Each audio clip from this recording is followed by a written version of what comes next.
Welcome back, everyone, to our afternoon Friday session here at the 2021 Knoxville Showdown. Alex Gruskin of Cracked Racquets could not be more excited for the start of this 2021-2022 college tennis season. Of course, we appreciate all of you who joined us in our morning matches. It was so exciting to see players from Columbia, players from Kentucky compete against one another. Dare I say, in a hidden duel format, it almost felt like we were in the spring season. But of course, so great to see these players back on court competing once again. We have another treat for you here in our afternoon session. And of course, as always, if you are looking to get your tennis fix before our US Open men's singles semifinals start, then do we have the action for you. Speaking of semifinalists, one of the breakthrough stories of the 2021 college tennis season, the performance of the Tennessee men's tennis team. They come,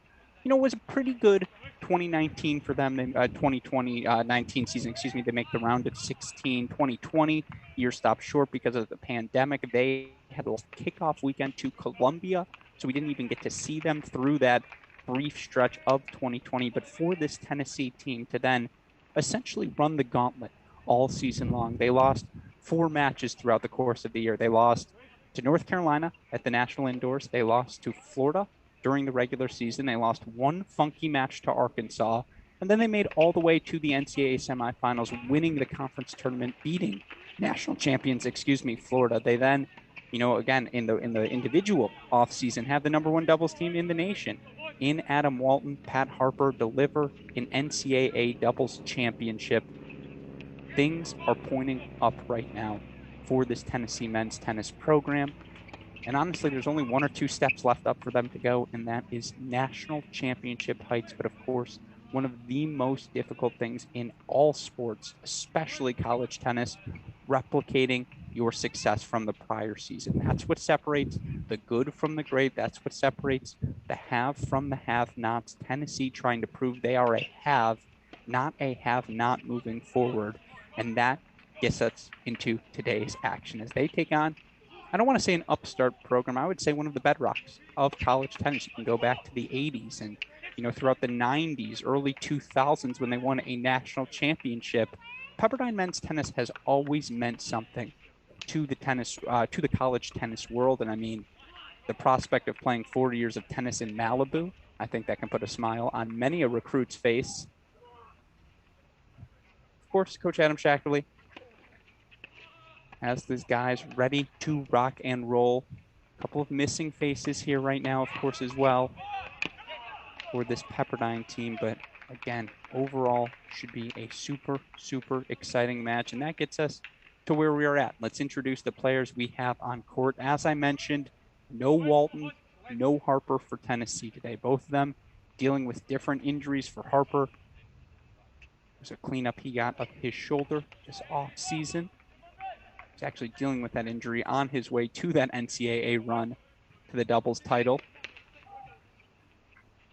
And in fact, you can go hear my conversation with NCAA doubles champions Adam Walton and Pat Harper right now on our Cracked Interviews podcast feed. You can also hear from Tennessee associate head coach James Mackay, one of the masterminds of this weekend's action.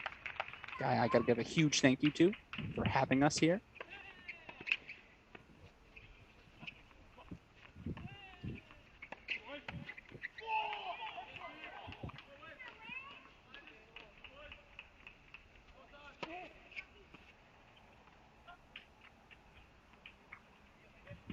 Of course, talking to Coach Mackay, and again, you can hear that conversation on the Cracked Interviews podcast. One of the things he made a point to discuss his excitement about this particular duo we see on court number 1 for Tennessee. Transfer Emil Hudd from Oklahoma State, senior now. Played 1 doubles, 2 singles for the Cowboys last season.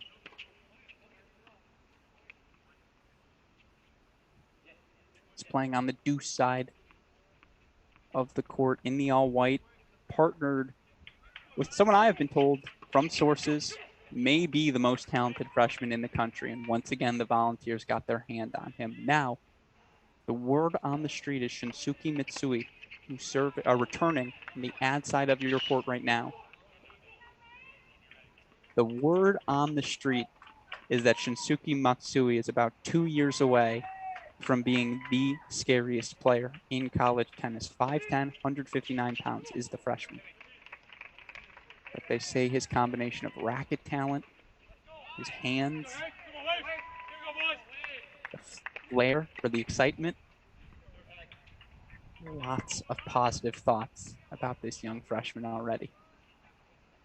And of course, here on this court, they're taking on a former teammate of theirs.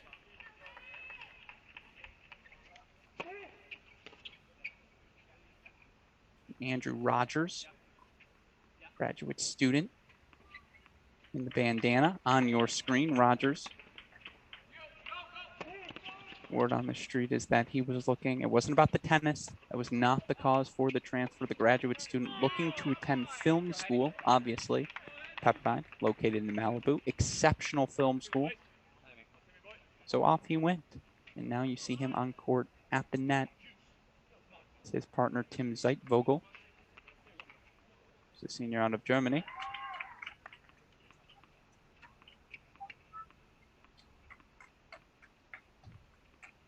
Zeitvogel and Rogers, get on the board, but still early lead for that brand new Tennessee duo. Hud, Mitsui, they lead on court one. With that in mind, super producer Daniel Westoff on the ones and twos for us today. Let's go to court number 2.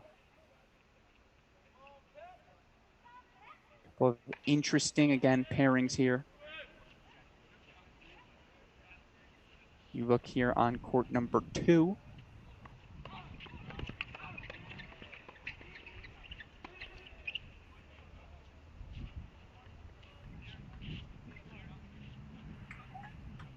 Big man you see serving. Mark Wallner, graduate student, came to Tennessee via Temple. Of course, Wallner was a part of the roster last year. Fortunately for him, dealt with a bunch of different injuries. Of course, played a lot of successful doubles all season long with Giles Hussey.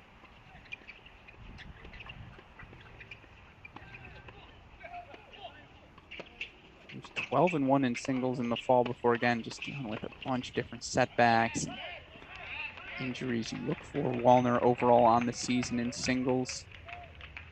Finished 5-2 in the dual match season. He's playing with a newbie here on Tennessee's campus, transfer from the University of Texas, I believe. Texas Arlington, excuse me. Angel Diaz, junior, out of Ecuador.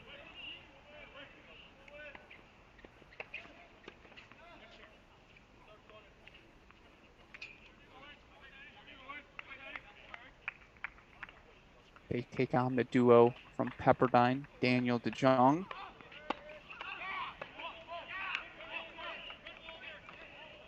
Playing today, junior Eric Hadigan, Hadigian, the transfer from Gonzaga.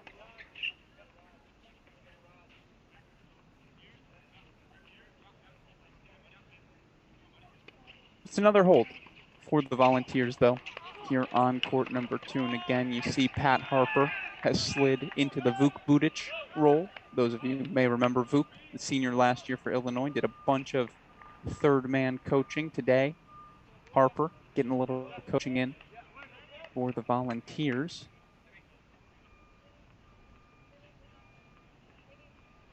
And in the meantime, if we can, Westoff, well, let me just quickly introduce again Daniel DeJong, Eric Hadigian. You look for DeJong, was one of the strongest players in the Waves lineup last season. 5-0 at 2 singles, 9-5 overall in dual matches. DeJong also went 4-1, the number 2 doubles position. With partner Tim Zeitvogel last season.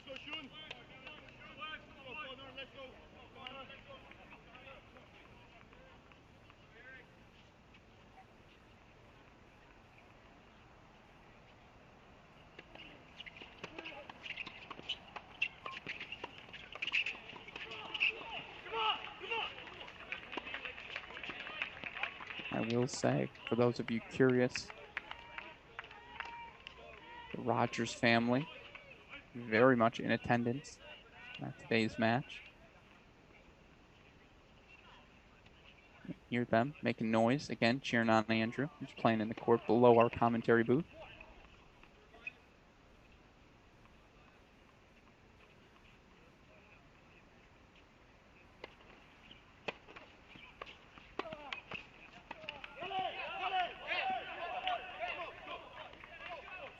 Now 15-0, and you can see on that return the feel of Diaz. That's what I've been told can put the ball on a dime.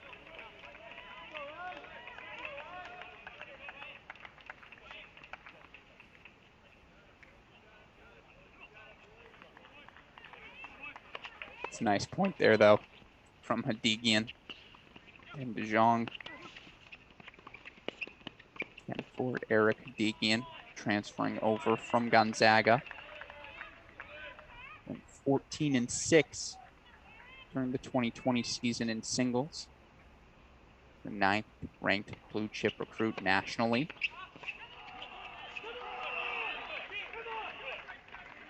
Final 15K in doubles.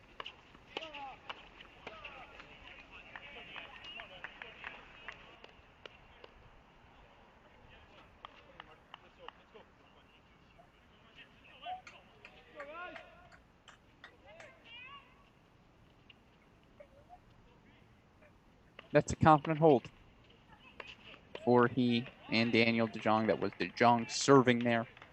4-3 all here on court 2. With that in mind, let's go to our final court. If we can, Daniel Westhoff, court 3. We'll start with the Tennessee team, the near side of your camera, serving down 2-3, but on serve here on this court 3. The guy who was the best freshman in the country last season. Finished his season 24-6 overall in dual matches, 11-1 in SEC play, 19-5 overall at the number 2 singles position. Of course, I'm talking about the man, the myth, the legend, the man you see serving there, the big lefty, Joe Monday. Fit like a hand in a glove, folks, in college tennis during his freshman year. Again, one could draw a direct line. The addition of Monday on the roster. Yes, the core of Harper, Wieneman, Walton, Prada, they were here before. But Monday was that prospect that seemed to put them over the top. Just be that extra guy. Winning, again, 80% of his matches in the top half of the lineup as a freshman. Will be fascinating to see. Is it a sophomore slump? Is it a sophomore surge? What do we get out of Joe Monday this season? And of course, joining Monday, currently at the net, Connor Gannon, freshman out of Dublin, Ireland.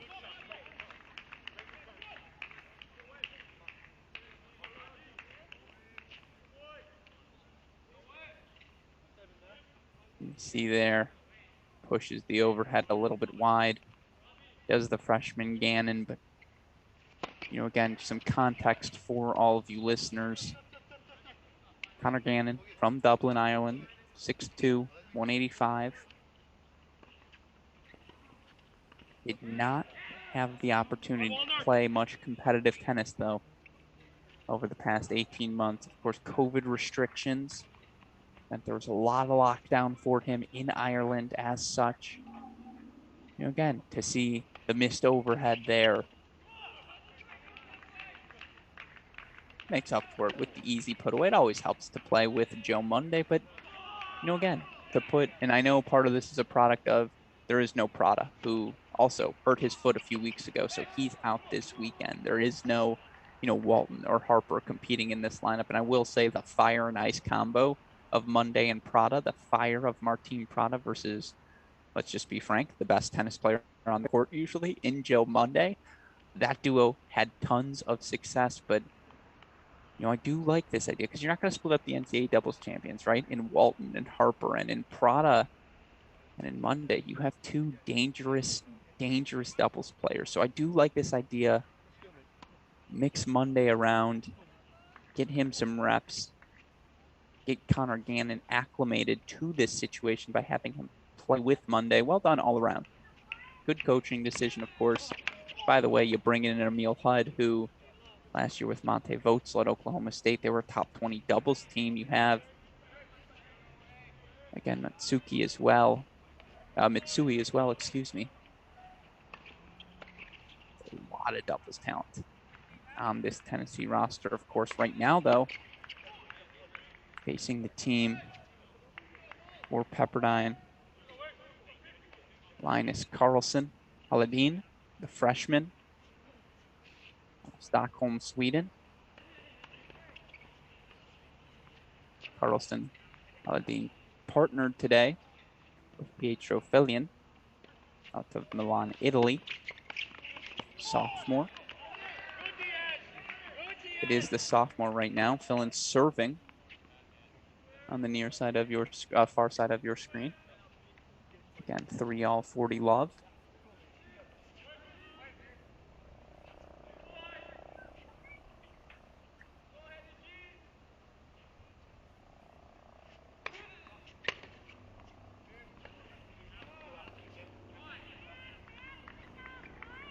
And the Waves get the hold 4-4-3 here on court 3. In the meantime, let's go back to 1. I want to see how these new guys mesh together. Hud, Sui, and you can justifiably, if you're Coach Woodruff, Coach Mackay, Coach Venkat, say, you know what, we should probably be playing Hud and Matsui at 3 doubles this year because we've got the defending NCAA champs. So Harper and Walton are 1. The fact that you can put Joe and Prada back at 2 doubles, you're going to feel pretty good about Joe Monday when he's not at the number 1 line always.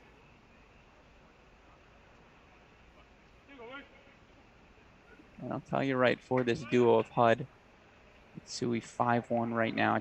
I like the combination now. Is there enough fire, enough energy in this duo? I don't know, but there's certainly enough talent.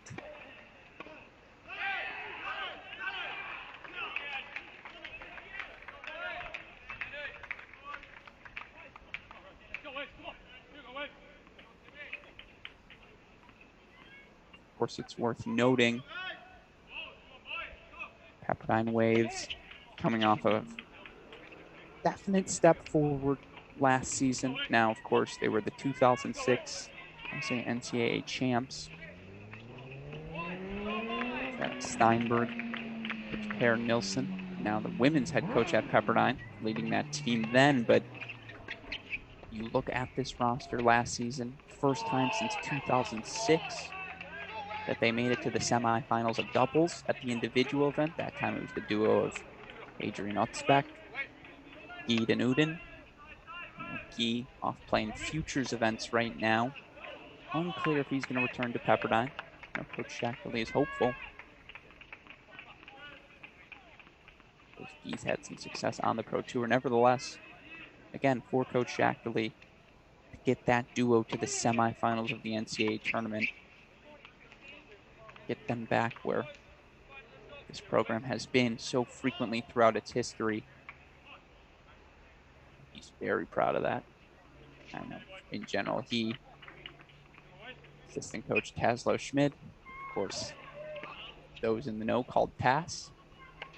We also got volunteer assistant Martin Redlicki in the building. It's a powerful coaching staff for the Waves.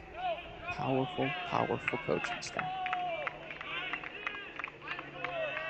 So we see here they hold 4-2-5, going to force the duo of Matsui and Hud to serve it out. In the meantime, let's see, we've got 4-all on court 2. We've got 3-4, 30-all on court 3. I suppose that means we should go to 3 if we can. Super producer Westhoff again right now. Service game of the freshman, Connor, I believe Gannon. Indeed, Connor Gannon. Freshman out of Dublin, Ireland, serving far side of your screen, 30-all.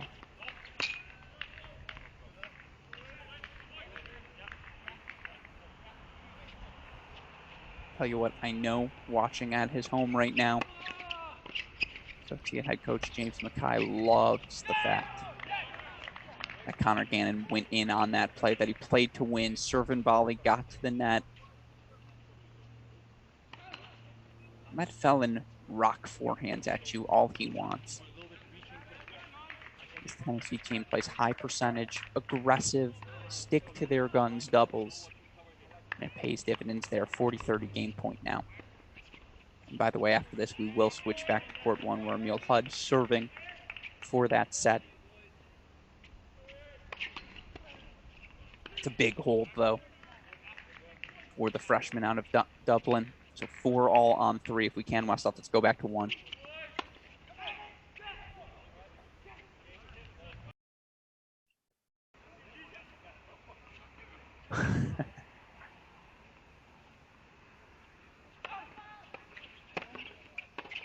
Sui undressing Ziedvogel with that lob over his head. Now, it is worth noting, the 2 doubles of Tennessee just got undressed as well by a lob, so don't think I'm biased one way or another.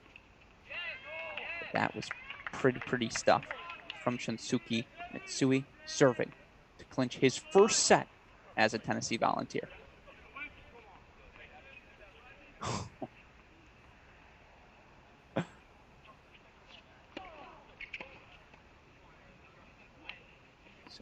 Beautiful tee serve. Hudd leaves that one for Matsui, missed it in the net. Still, that's why you build the 40-love lead. 3 more set points coming for the Volunteers here on court 1.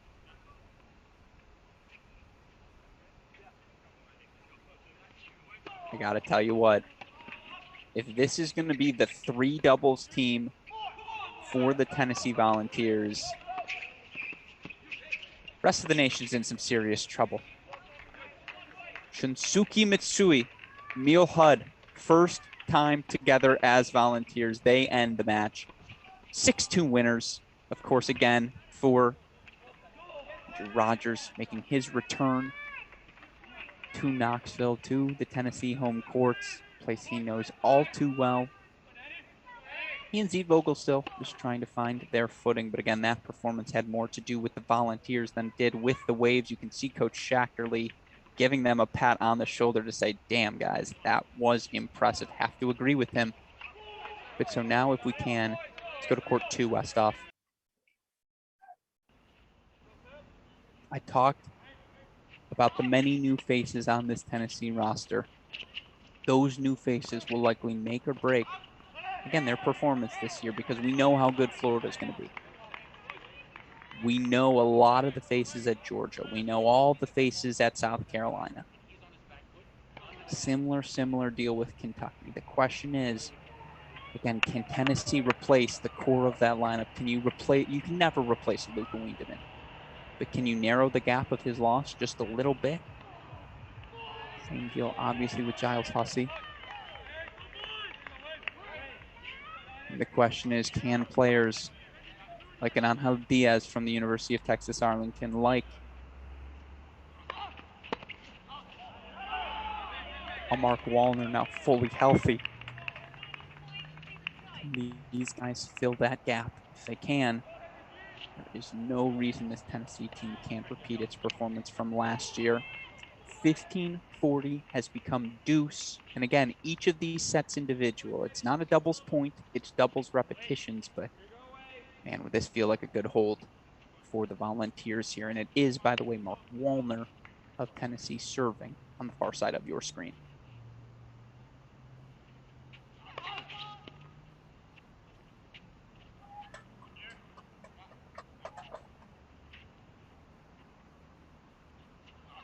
There's the energy.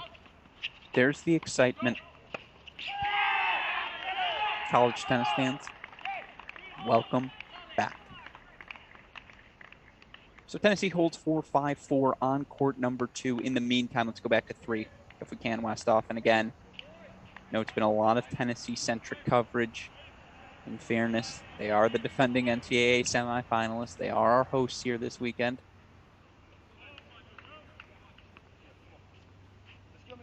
There's just a lot of interesting pieces on this roster. And look, they're going to be the ones who see Florida the most. They will offer us, as college tennis fans, the clearest test. If Florida beats this Tennessee team 4-0, yeah, they're probably steamrolling their way to a national championship. When or if Tennessee beats them at some point during the regular season, then it becomes a brand new ball game. And so, of course, again, all of these teams here this weekend, Tennessee, Kentucky, Columbia is going to be in the mix. Certainly Pepperdine, we know they're staples of the NCAA tournament.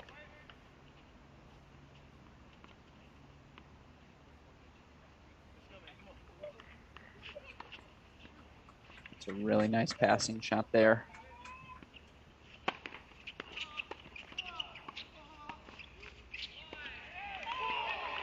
From one Pietro Felon, who you look for Pietro last season.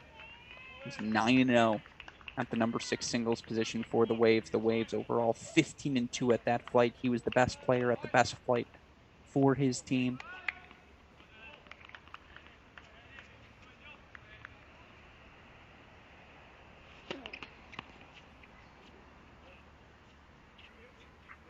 Now Felion was 4-9 in his 13 doubles matches last year. 4-9, partnered with Pavel Jankowiak, He partnered with Daniel Dujon. He partnered with Robert Shelton.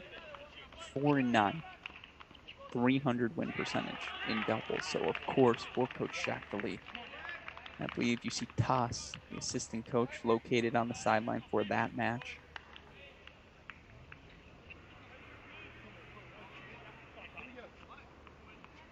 Love to see this young duo, Felon, and again the freshman Carlson, step up here.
Big serve from the vet Monday. Again, unfazed by the deuce point. He holds 4-5 all. Worth noting, I brought up Pepperdine head coach Adam Shackley got the job end of the 2018 season. Came over from Notre Dame. He was the associate head coach. Spent some time at North Florida, Northwestern. In my opinion, one of the up-and-coming young coaches in college tennis, and there's a bunch of them. I'm not going to list them all. Take too long. Shackley absolutely on everyone's short list.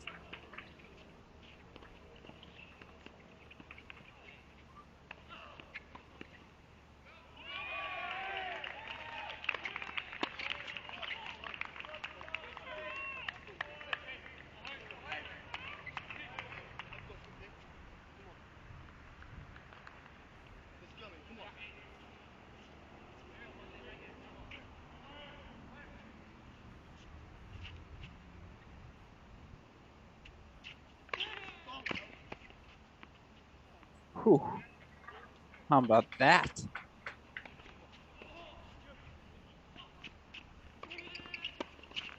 Pietro fell in with a big down the line forehand. Now 40 love here for the Waves. And again, look at this program, 38 NCAA tournament appearances, including the 2006 national championship run, 1982, 1986 runner-ups. Of course, those teams featuring some of the greats, Brad Gilbert, Kelly Jones, Jerome Jones, Carlos DeLora,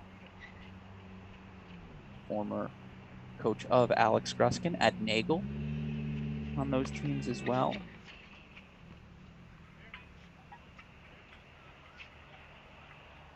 And that's what that doubles used to look like back in those mid to eight ladies, serving and volleying, big serving, controlling the net. Pepperdine holds 4-6-5 here on court number 3. We're on serve on 3. We're on serve on 2 as well, Westhoff, if you want to head over there quickly for a game point right now on the serve of one Angel Diaz. Junior transfer from UT Arlington with the ice out wide and gets the job done. And so 6-5 score lines on serve on both courts 2 and 3. Now again, this is where it's clutch time. We're going to stay on 2 for now. I'm going to keep my eye on 3. And if it gets to a match point, we will head over to court 3 because I do want to see how the freshman Connor Gannon, okay, he responded to the pressure of serving at 3-4. How do you respond to the pressure of serving at 5-6?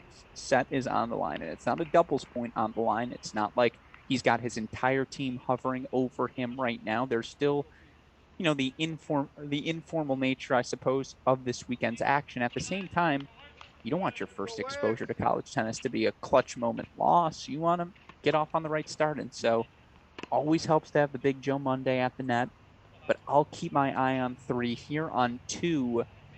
Let's see how this Pepperdine duo responds. And you see them being coached near side of your screen. That happens to be Martin Redlicki, former NCAA doubles champion, while at UCLA, 2-time champion. Can any of you guess his 2 champions top of your head? You have 45 seconds to answer the question before I'm going to say the answer out loud. Who were Martin Redlicki's 2 doubles partners that he won NCAA titles with? First person to submit that in our YouTube comments, I don't know, you'll get a shout out. Super producer Daniel Westhoff will give you a pat on the back as well.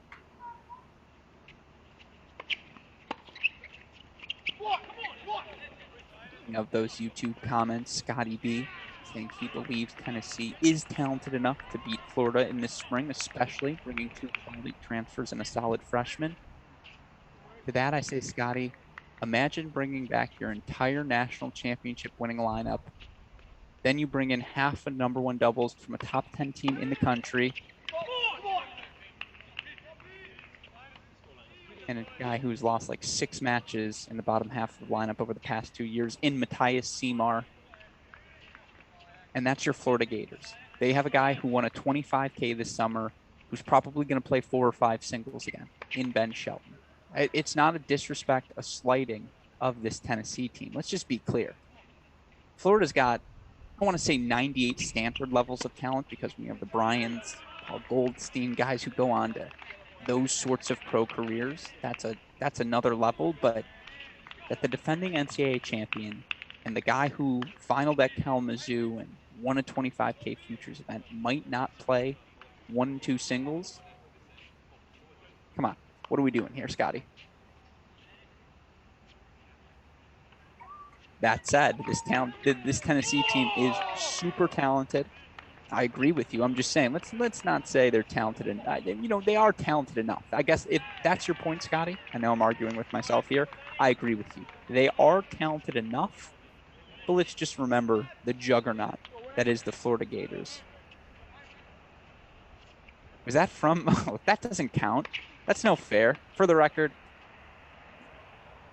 the winner of our competition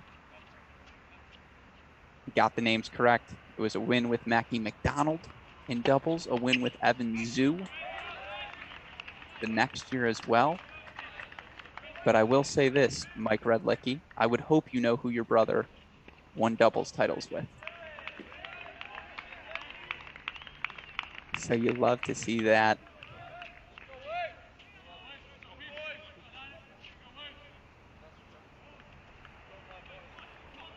We are still here. Tiebreaker now on court 2. If we can, let's go to, it's going to be too late. Pepperdine takes court 3. Deuce point, long exchange. That's on me. The deuce point goes to the Pepperdine duo, so they get the victory from Carlson and Felon. Meanwhile, here on 2, this would be a deciding tiebreaker under normal formatting. Now, it's not a dual match. It's a hidden duel. It's the fall action. We're having a little fun here. We're relaxing a little bit. But this is great repetitions for both of these players in particular, obviously. Got Wallner playing with Diaz. It's a new duo for Tennessee. Of course, on the flip side, Pepperdine serving. DeJong. Daniel DeJong serving on the near side of your camera.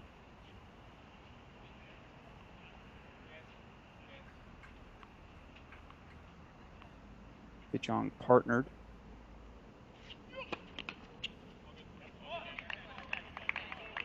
Eric Hadigian, the transfer again, junior from Gonzaga.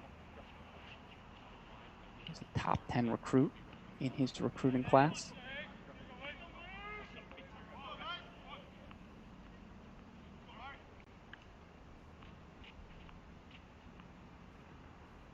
Oh.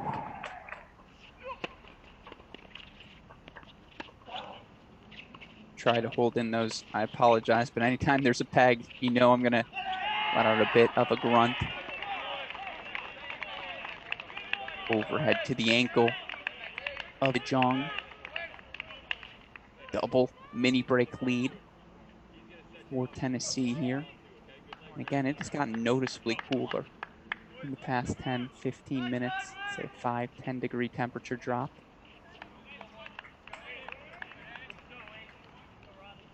See that volley sail on Wallner. So one of the mini breaks back, 4-3-1. Oh, Mike Redlicki correcting me. Well, I'll tell you this.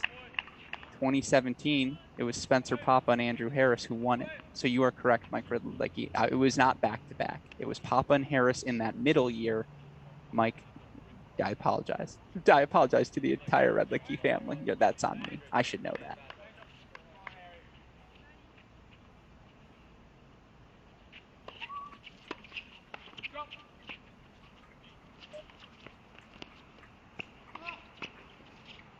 All right.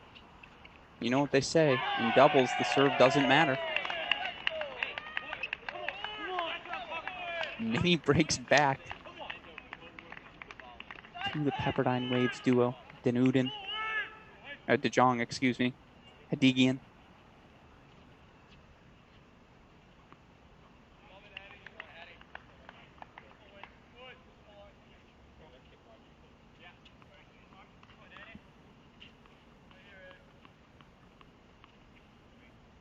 So we make the turn 3 apiece.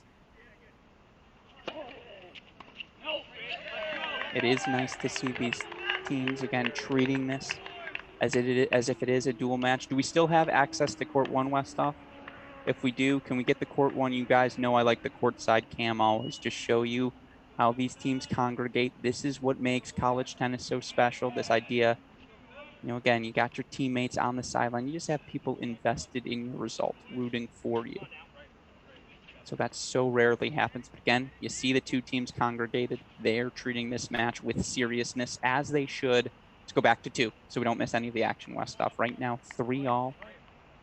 It is Hadigian, the junior, serving. Far side of your camera.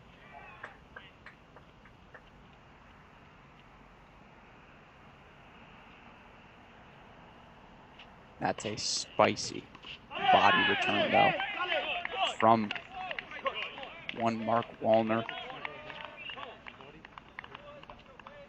Gets that mini break back, so now 4-3 here. He'll serve.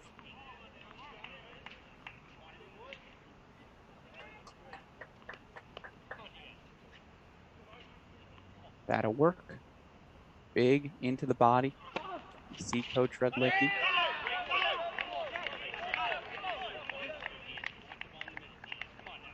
Words of encouragement for his two players. 5-3 here. Mini break lead for the Volunteers.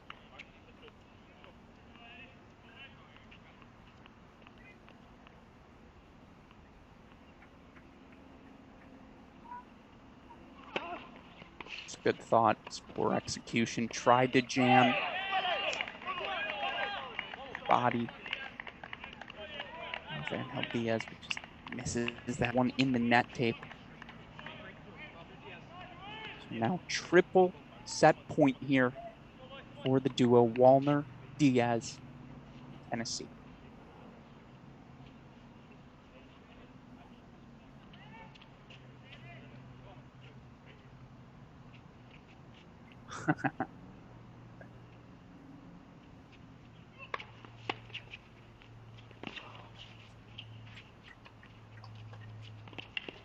Little cheeky there by Wallner. Probably smashes that first one home 99 out of 100 times, but the second put away gets the job done. Doubles in the books now. Tennessee gets a 6-2 win on court one, 7-6 win on court two. Was a 7-5 win for the Pepperdine Waves on court number three. Overall, very high level of doubles for your first match of this 2021-22 season. Now, of course, the fun of this weekend's action, not only do we get the doubles, we get the singles as well. And we will be back with at least 6 singles matches. Got to figure out who's going indoors, who's not, who's playing where. But again, we will be back in 5 minutes. But for now, I'm Alex Gruskin. You are watching the 2021 Knoxville Showdown.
Welcome back in, everyone, to the 2021 Knoxville Showdown. Alex Gruskin of Cracked Racquets, thrilled to be back with you for the opening weekend of this 2021-22 college tennis season. Of course, got a little hidden duel action for all of you today as you wait for the U.S. Open semifinals to get rocking and rolling. Enjoy some high-level college tennis here on our stream as last year's NCAA semifinalist Tennessee takes on a proverbial top 25 team in the college tennis world in the Pepperdine Waves.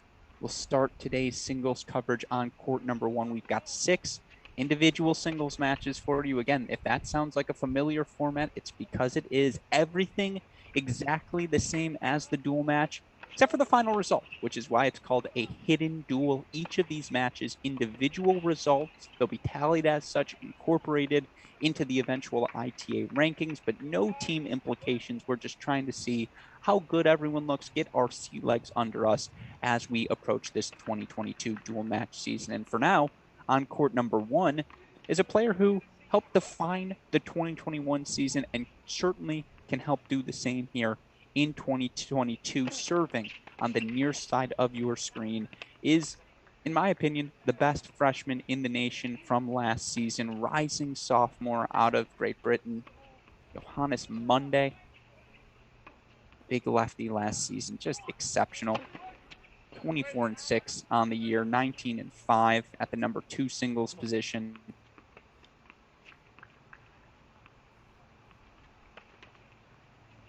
Of course, he's got a tricky one today. A guy could be an inflection point sort of player for the Pepperdine Waves this season. He's lined up against Daniel de Jong, the senior from the Netherlands, last year for de Jong, as I mentioned in doubles. 9-5 overall, primarily at the 2 and 3 singles position. Of course, you look for this Pepperdine team. They're number 1 and 2 singles players from last season. Adrian Otzbach, the senior, graduated, just done with tennis, moved on to the next stage of his life. Meanwhile, Guy Denuden played number 2 singles for them, was 11-2 at that position, 5-1 at 3, 16-3 overall on the season in singles. He may be turning pro, folks. Denuden's had a successful summer, fall of pro events, and when you're ready to go, you're ready to go. And it sounds like the word on the street, well, he's not closing off the option of returning to school. Guy Denuden certainly leaning towards the pros, and thus it becomes that much more important that a guy like Daniel de Jong, the Andrew Rogers of the world, who we see playing on court 2 for Pepperdine, that they step up in those players' absence. And so again, let's see what the senior out of the Netherlands, de Jong, can do today against the uber talented Joe Monday. 1-1 here on court 1.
A reminder for all of you, in case this is your first college tennis match in quite a bit of time, how the format works. 2 out of 3 sets.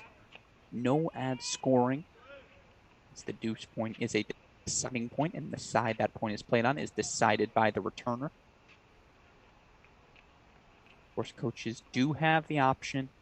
Full third sets versus a third set 10-point tiebreaker. In our last match, we saw Columbia, Kentucky elect to use that third set breaker format.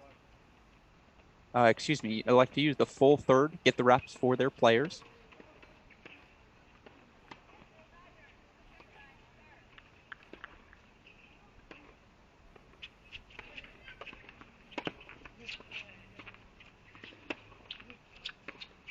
I know Pepperdine also had a couple of players play matches earlier today against Columbia. As I've mentioned, that's the whole point of this weekend. Try and get as many matches under the belt for all of these players as possible here early in the season. 30-15 now for Daniel DeJong. Pepperdine.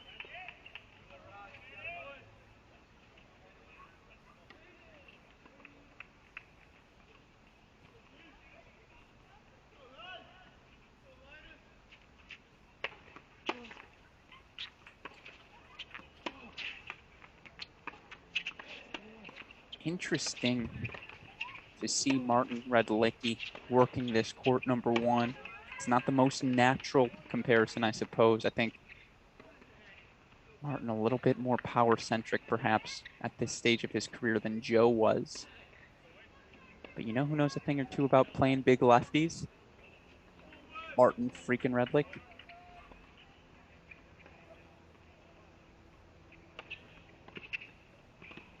It's just a good play. +1 to the open court, followed it into the net. DeJong executes on the volley. We're still on serve here. On court number 1, 2-1 Pepperdine. Let's go now to court number 2. Of all of the matchups here on the board, this is the one I'll be watching most closely today, as we do have, again, super talented freshman, one of the few unknowns about this Tennessee roster, Shinsuke Mitsui. Again, the word on the street about Shinsuke is all of the talent in the world is there. From a hands perspective, a shot-making perspective, an athleticism perspective, there's a lot of gifts for this talented youngster from Japan. But he gets a veteran of this Tennessee program.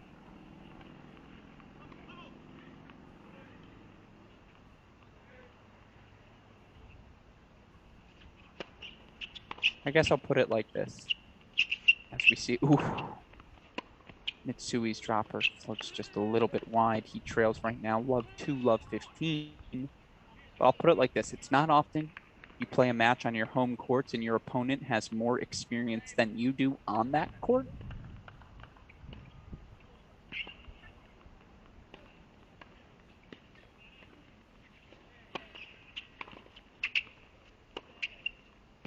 But let's be clear. Sui's spent 6 days here, I believe now in total, something like that. Maybe now a couple weeks. Homer spent years here. Comes to these conditions far better.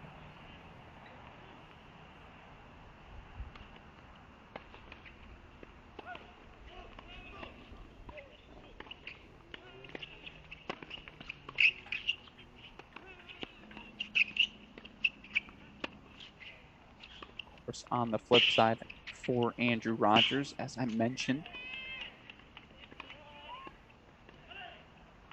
Rogers played from Brentwood, Tennessee. Played here 17, 18, 19, and 20. It's that extra year of eligibility courtesy of, again, that COVID offering an extra year to all those players impacted by that season.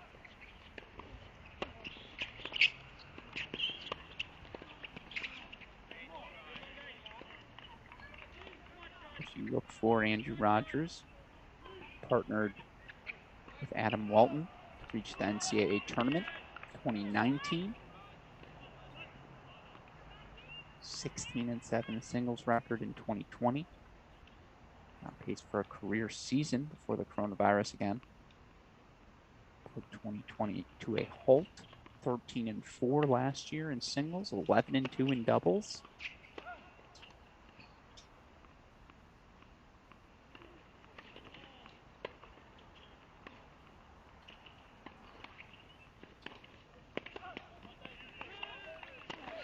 Now finds himself for a chance to go up an early double break lead here on two. This is where, again, for Mitsui, transitioning from the doubles to the singles. That's one of those nuances you learn throughout the course of your college career.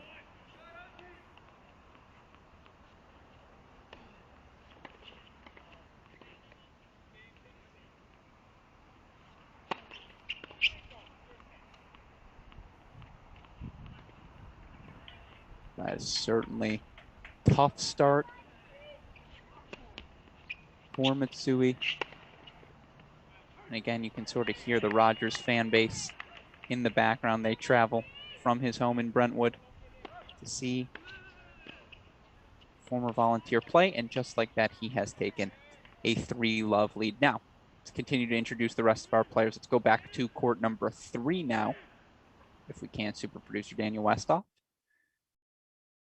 To be in our next cast of characters, serving on the near side of your screen, lefty Tim Zeitvogel. You look for Zeitvogel, senior, out of Germany.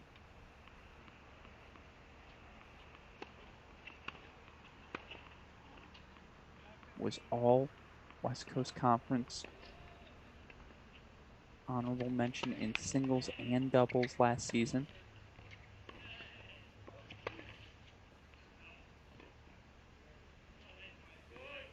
Zeitvogel, a sneaky 9-0 in dual matches last year, 6-0 at 4 singles, 3-0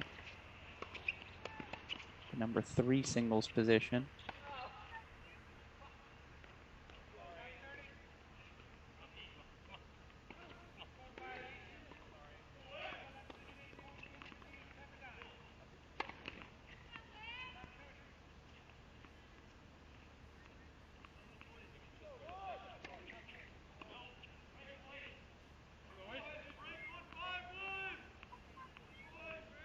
But I'll tell you what, despite that undefeated record for Zeitvogel last year, he has had his hands full today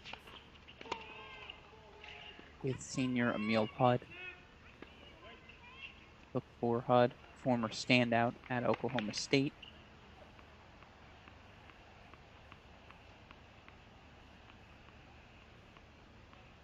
You see the talent there as the passing shot lands in.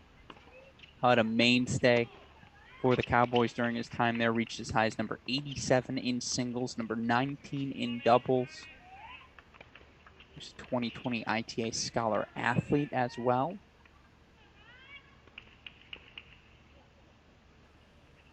Of course, they will be counting on him here in Tennessee to help fill the void left with the graduation of Luke Wiedemann, who I believe you look at the stats for Tennessee last season. Wiedemann lost a grand total, I want to say, of 2 singles matches. Was it for Luca? He lost 4 singles matches, excuse me. 12-3 at the number 4 singles position, 12-1 at the number 5 singles position. They're also trying to fill the gap left by Giles Hussey. Hussey 19-4 at the end of last year, was 10-1 at that number 5 singles mark. And again, that was the sort of depth this Tennessee team needs to replicate, because they still keep Walton, they still keep Harper, they still keep Monday as well at the top of the lineup.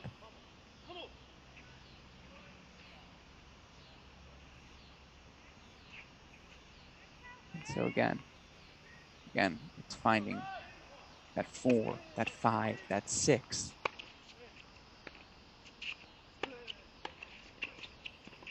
But now we head over to court number 4, where we see one of our MVPs of the double session for Pepperdine, who was one of the key contributors to their roster last season, sophomore Pietro Filion, sophomore out of Italy. Attended the International School of Milan. I cannot imagine that's not a fun school to attend.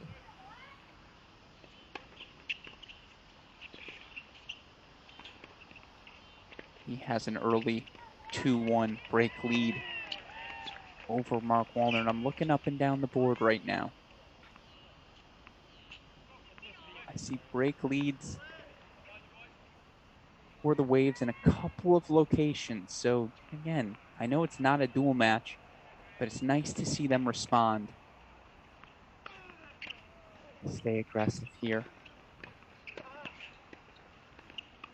Ooh. Tell you what, it's going to mix that into the mix. I wonder if they were able to dominate, get that break at 5-6 in doubles. That is explosive stuff from Pietro Fellian, who again, WCC scholar athlete, all academic in 2021.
Fellian gets the hold 4-3-1.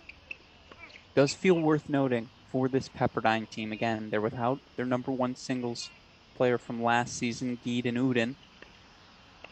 Seems like he's got a tough choice to make. Play the pros, come back for the spring. As I've referred to, they've added a couple of newcomers from the transfer market this year. Andrew Rogers coming over from Tennessee. He currently leads Ford Love, by the way, right now on court 2. They've also brought in Hadigian. From Gonzaga, Linus Carlson Halden, freshman from Stockholm, Sweden. They also, in the spring, are going to bring in Eero Vasa. Vasa, graduate transfer from Cornell. Successful couple of seasons for Vasa.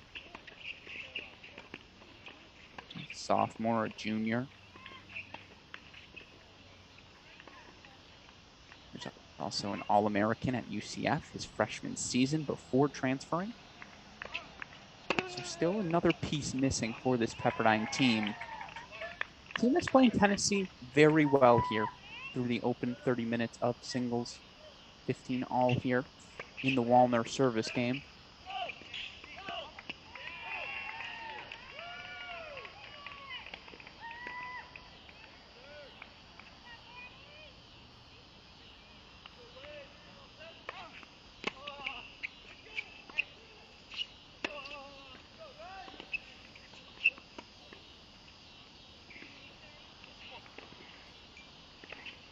Of course, depth was the calling card for this Tennessee team at times last season. Wiedemann at 4, Hussey at 5.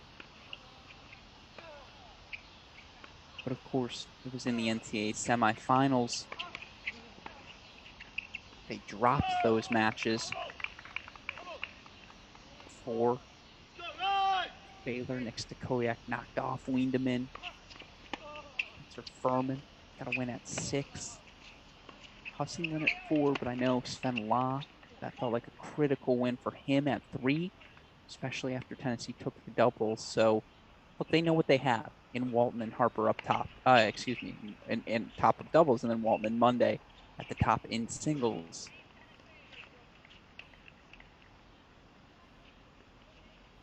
Your Tennessee coaches, Chris Woodruff, James Mackay, and Venkot. I see a little more than the start we're seeing right now from the bottom of your lineup.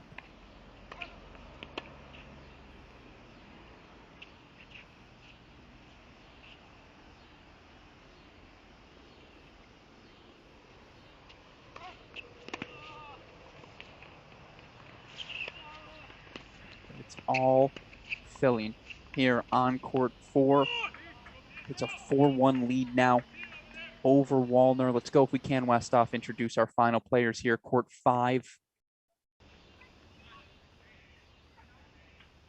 Look on court number 5. It's indeed the freshman for Tennessee down there, Connor Gannon. His first singles match. He's taken on Hadigian, the Gonzaga transfer. Right now it's Hadigian. Just earned his first break. And you look for Pepperdine. They're up breaks right now. Court 2, 4-1 Rogers. Court 4, 4-1 Felon, however you say it. Court 5, 3-2 Hadigian.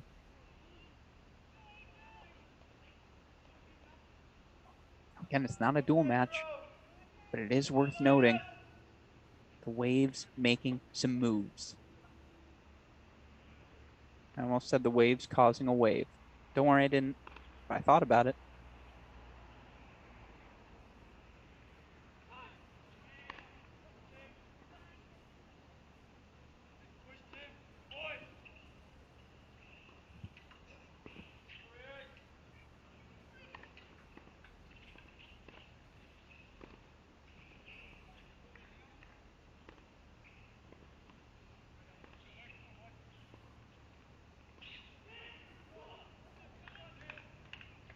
Again, I do apologize to some of you. You're about to see me stand up as I change directions here. Apologize for the choppiness, just to lock in on court 5.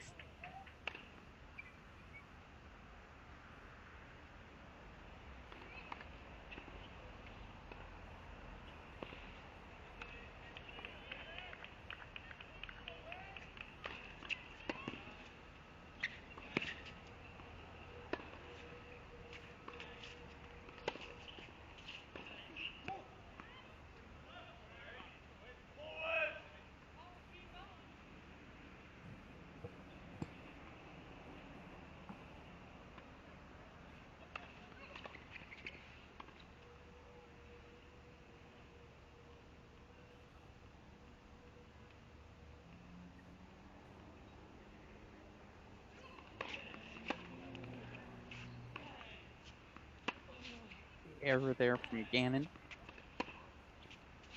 30-15 here. Meanwhile, for those curious, Daniel DeJong has gotten the break back.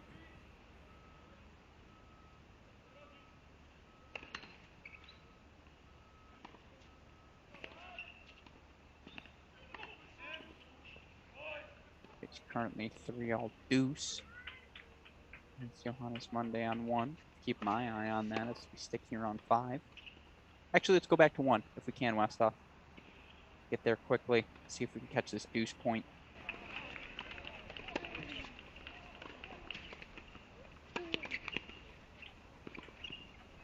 Deuce point goes the way of DeJong. So 4-3 here. Meanwhile, we'll get to 6. I promise not to be disrespectful. Angel Diaz. Freshman Carlson. But let's go to 3 now, Westoff, if we can. 5 love. Now 40-30 for Oklahoma State transfer to Tennessee, Emil Hudd.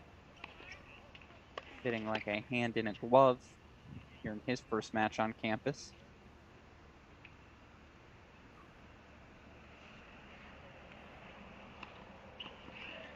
Misses that forehand in the net. Now 5 love deuce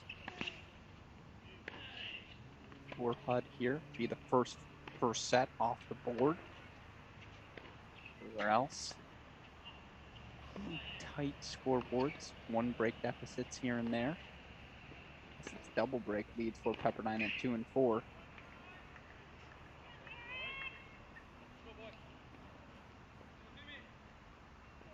All right. Vogel doing his best to just stay alive.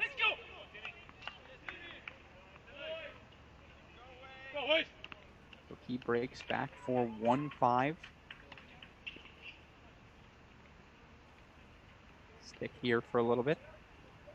Show you all why HUD's had so much success here today.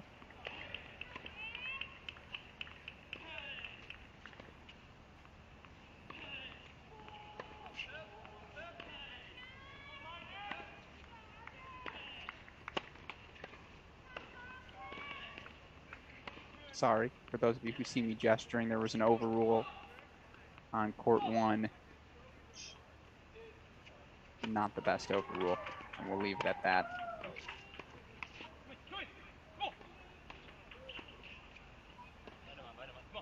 Easy Vogel here.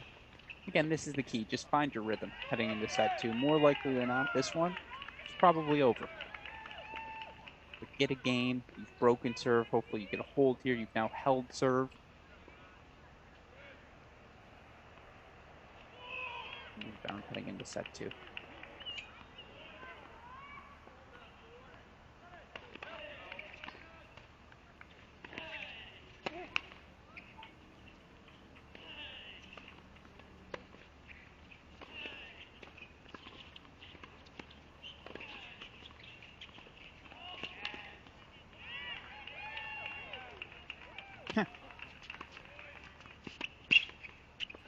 Yeah, it's pretty nice. From Emil HUD.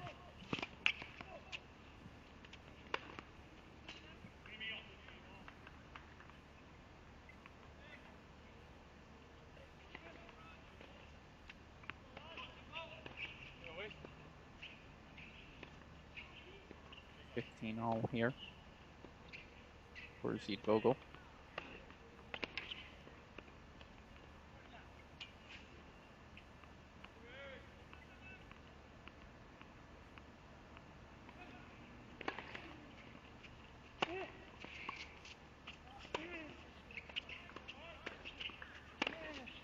I know this isn't breaking news to anyone.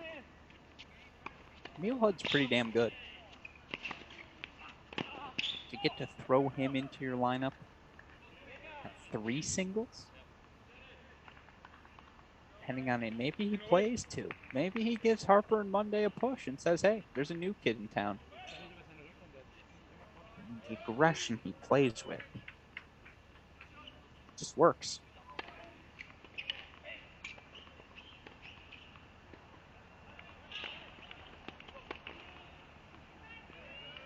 Set point coming, by the way, for the Waves down 2. We're going to stick here for now, but for you Pepperdine fans looking for some additional action, it is 15-40 for Andrew Rogers as he looks to take a 6-1 set over Mitsui.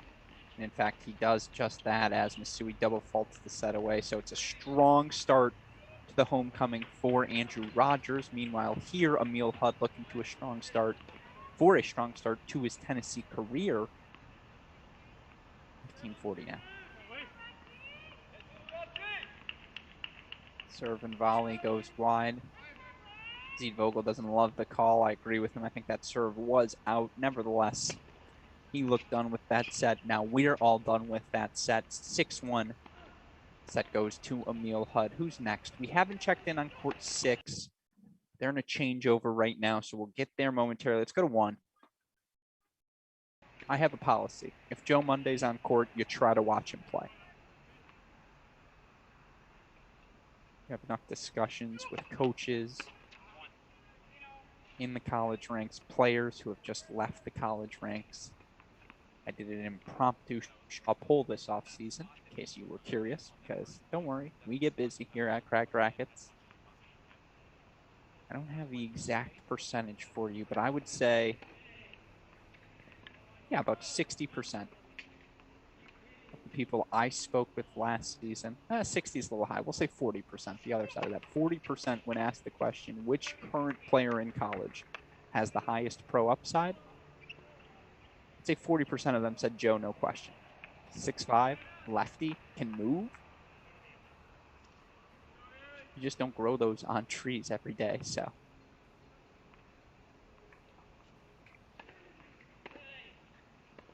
And again, if you disagree, YouTube comments are open. On Twitter, at Cracked Racquets, at Great Shot Pod.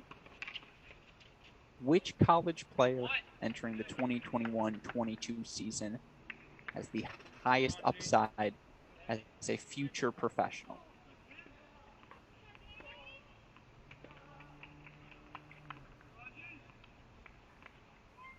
We're talking just men's for now. Women's is a completely different discussion as well. Of course, the teenage revolution happening right now in the women's game. If you're good, you don't go to college. You're just winning pro events apparently right now. But it's an interesting question for the men's side. Again, I know Joe Monday would be on a lot of people's short list. Right now, it's Daniel DeJong. 5-4, he leads on serve, on court 1. Let's go to 6 if we can now, Westhoff. It's time.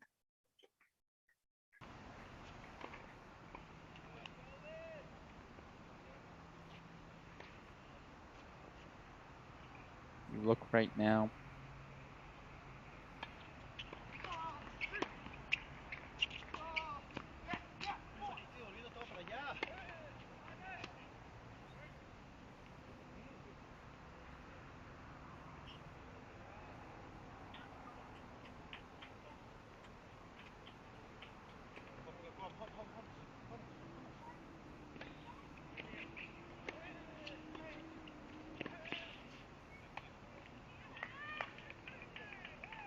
It's a new name. Not a lot of Linuses left out there, but we do have a Linus Carlson. Currently on serve, trails 3-4, but 40-15 against junior transfer from University of Texas Arlington, Angel Diaz.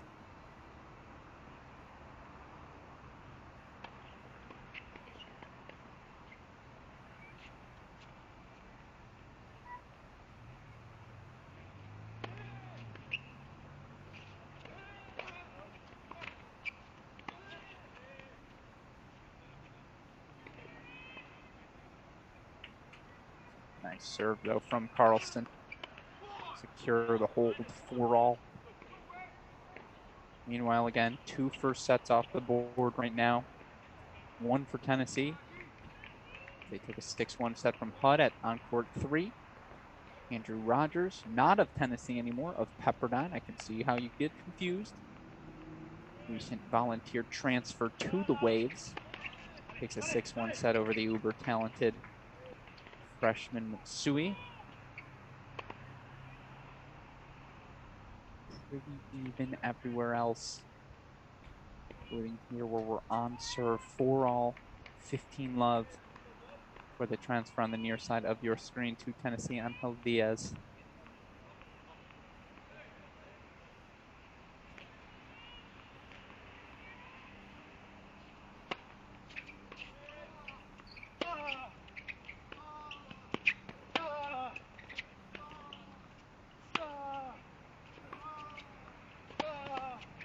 You look for Diaz.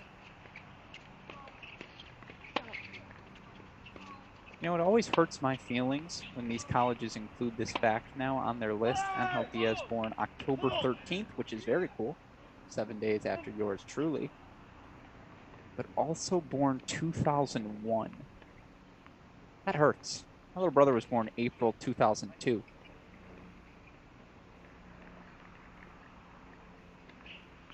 And it really is the next generation here, folks. It does feel like this past season. No more Blumberg. He's finally graduated. The connective thread from those Virginia teams and Carl Soderlund, who recently graduated, that era feels like this year was the first year the page was finally turned on that era of college tennis. Excuse me, that this year will be the first era. That generation of players is gone. It's a new group at Virginia, the Von der Schulenbergs, Rodesches. It's the Pedroso kids. Meanwhile, that Wake Forest first Tony Bresky crew of Stander and Petros and Gojo, they're gone.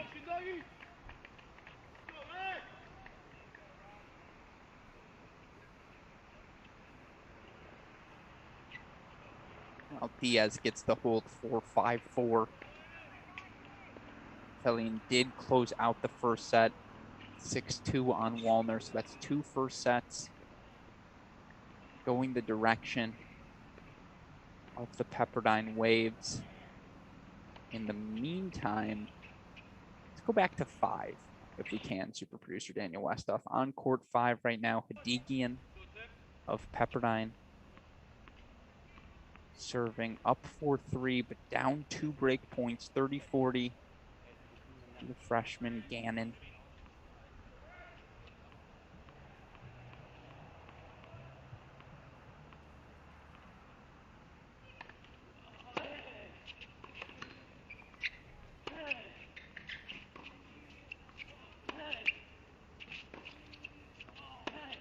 So we go to a deuce point. Wouldn't have it any other way, folks. Come on, Wade.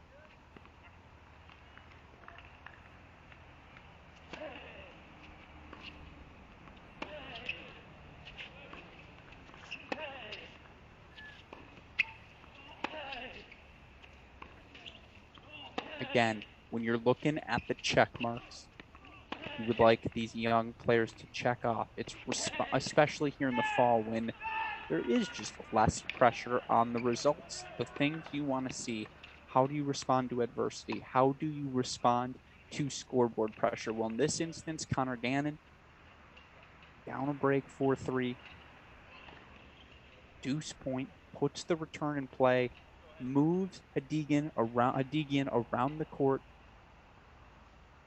gets us back on serve 4-all here. Now let's go to court 1 if we can quickly, Westoff.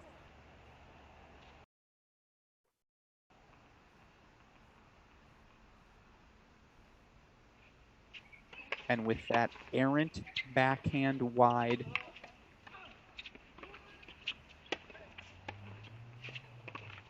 Joe Monday gets the break of serve he's been looking for. That's a 6-5 lead now for the rising sophomore. Got 3 first sets left on the board right now. Court 1, court 5, court 6. Let's go to 6 if we can. Super producer Daniel Westoff for that Carlson-Diaz match. And now it is the freshman lefty Carlson serving.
Still trying to figure out my 10 takeaways for this Pepperdine team. They're good, man. Depth that they've got, 1-6. You see Carlson performing here today. And they get the injection. I want to butcher his pronunciation of his last name. I believe it's Villa.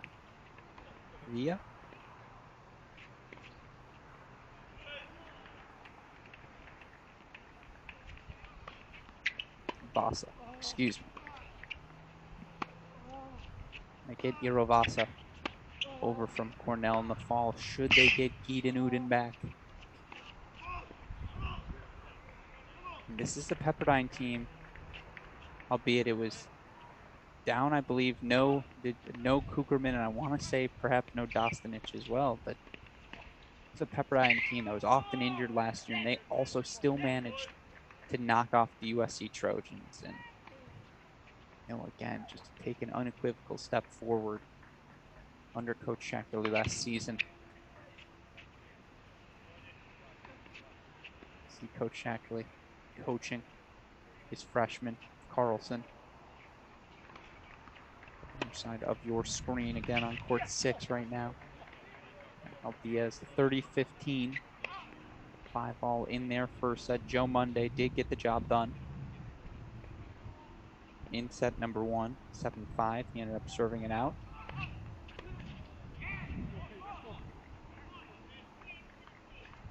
Super big fan of Joe's.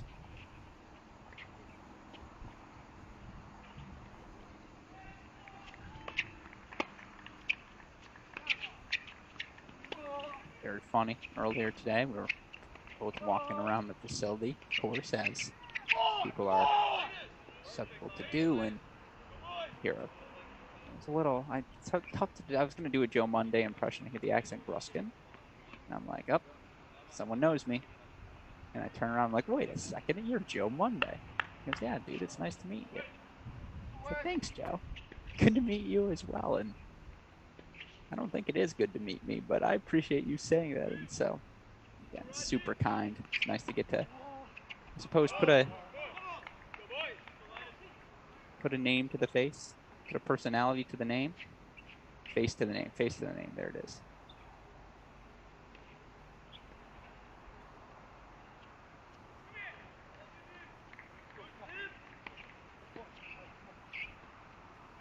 Nice game from Angel Diaz, just continuing to scrap, claw his way towards that first set.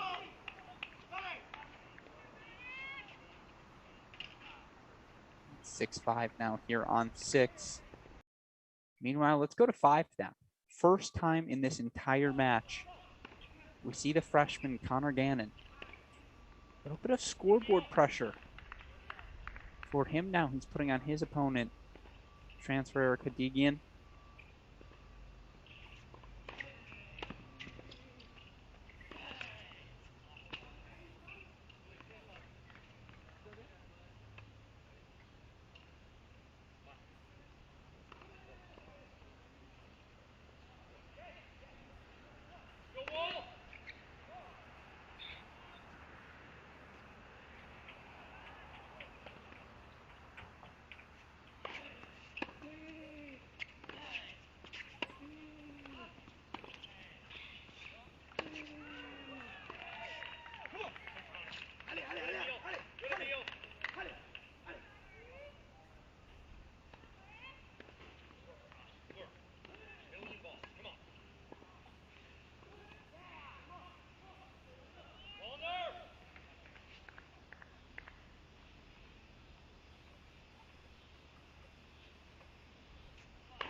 Not the best return game from Gannon. Nevertheless, Deegan holds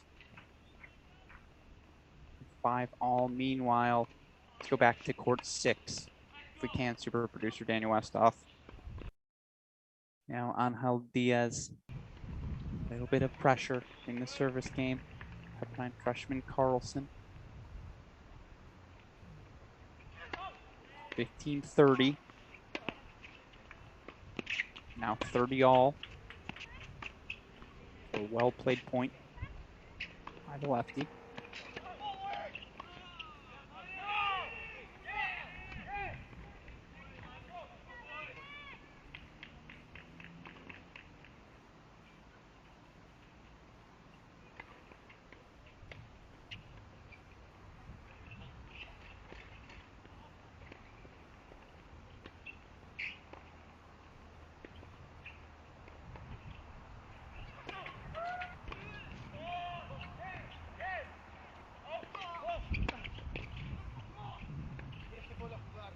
Five-all now.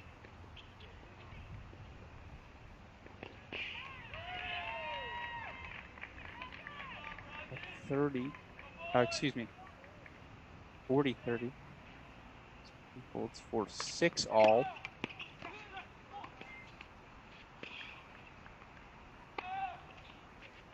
Meanwhile, that shriek you hear coming from the court next to him, Mark Wallner.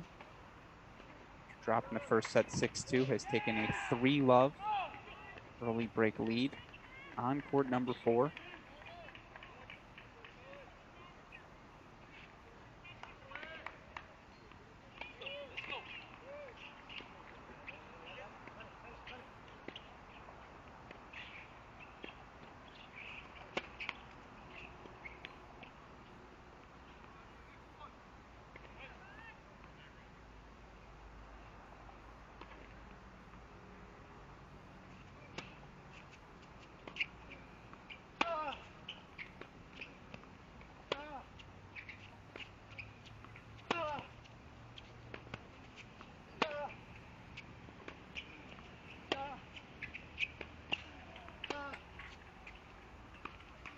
For the record, as of right now, again, 2 first sets for the Pepperdine Waves on courts 2 and 4.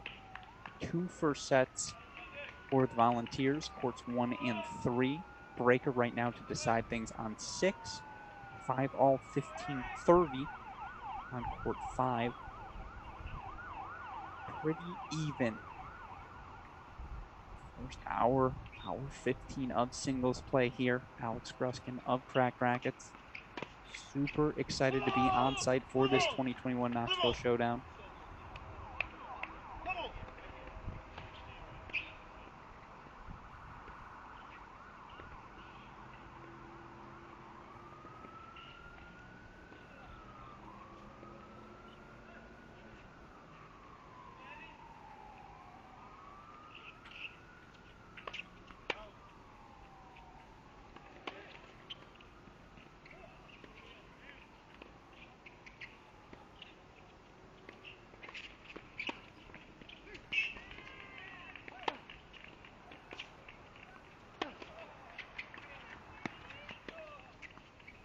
Tell you what, though, game style for Angel Diaz. I'm not going to say they found their Wiedemann replacement because no one replaces Luca Wiedemann.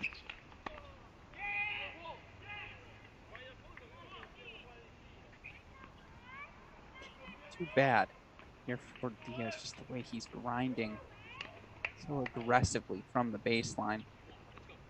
And again, we're here on 6 right now.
Good comeback, though, from the freshman Carlson. You can see, again, Pepperdine head coach Adam Shackley. It's not assistant, it's not the volunteer assistant. This is the court that Coach Shackley has purposefully placed himself on to see how this freshman competes, to see, okay, you were down 3-love in the first set breaker. How do you respond? Oh, you win the next 3 points? That's how you earn yourself a spot in a lineup as a freshman. Compete this sort of way and win or lose.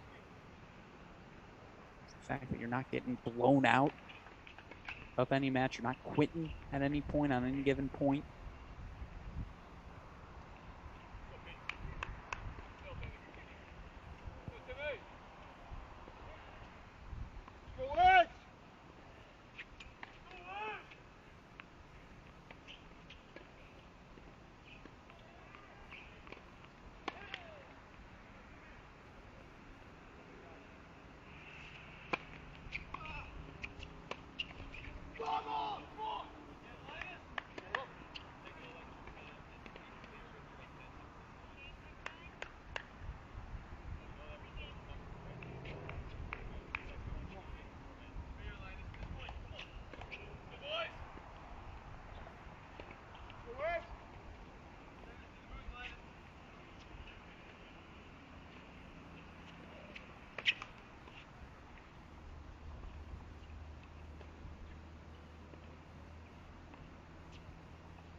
Tough miss there. Excuse me. For Angel Diaz. 5 out of the last 6 points. Now takes a mini break. 5-4 lead here in the first set breaker. Meanwhile, Hadigian of Pepperdine serving for the first set at 6. Now again, there's no Walton, no Harper, no Prada for Tennessee today, but I think this is the result they were expecting to see here in the first hour or so. Or maybe it was the result they were expecting to see. There are a lot of new pieces in this lineup.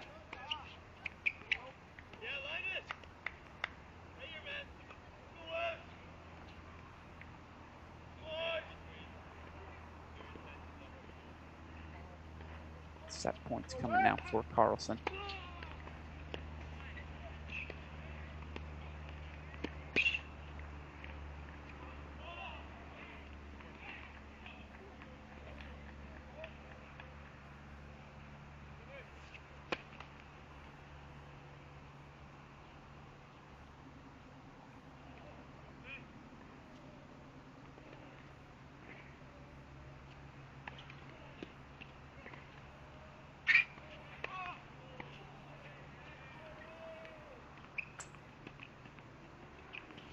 First set goes to the freshman, Carlson of Pepperdine, 7-6. He takes over on Angel Diaz. In the meantime, if we can, super producer Westhoff, let's go back to 5. Our last first set on the board now. And could potentially be a 4th first set for these Pepperdine Waves. Now, again, it's not a dual match. Everyone's out here just to get the reps, get the fitness.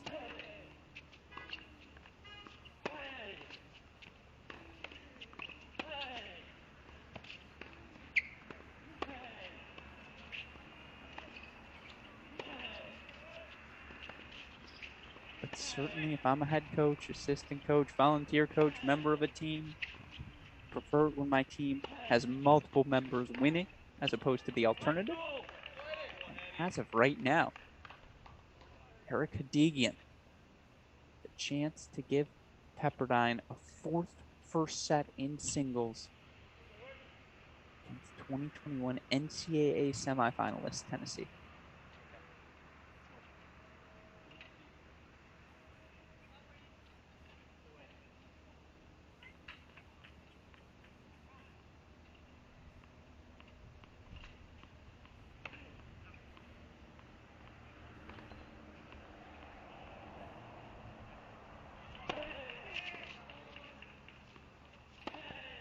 Deegan takes a 7-5 first set. Wow. All right, folks. Again, I said it coming in. I think this Pepperdine team's got the goods. I don't know if that's, not get crazy, particularly given the level of competition here. And while if we can, Westhoff, let's go back to court one. Tune in our top dogs, Monday and DeJong. But, again, this Pepperdine team,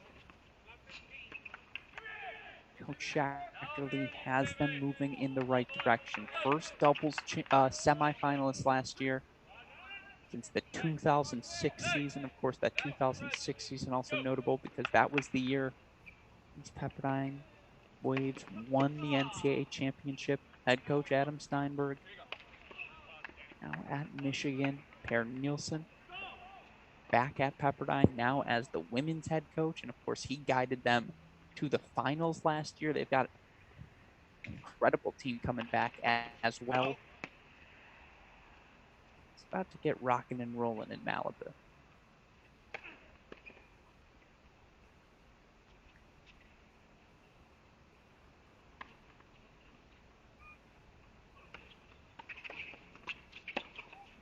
Man, even Timmy Zeitvogel's making a move. Zeitvogel, after getting rocked in that first set, was up a break most of the second. Now he leads HUD. It's 3-all in the second set. 15-40. He's got a couple more breakpoint chances. The former standout Oklahoma State Cowboy. Moved a different shade of orange here now. Rocking Tennessee. Wow, Monday here on court one, 15-30.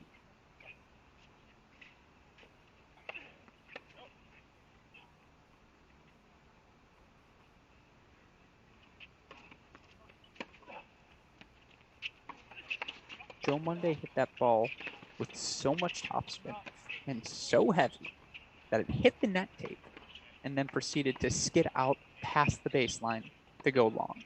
That's how big Joe Monday hit that ball. I hit the net tape, ball dies.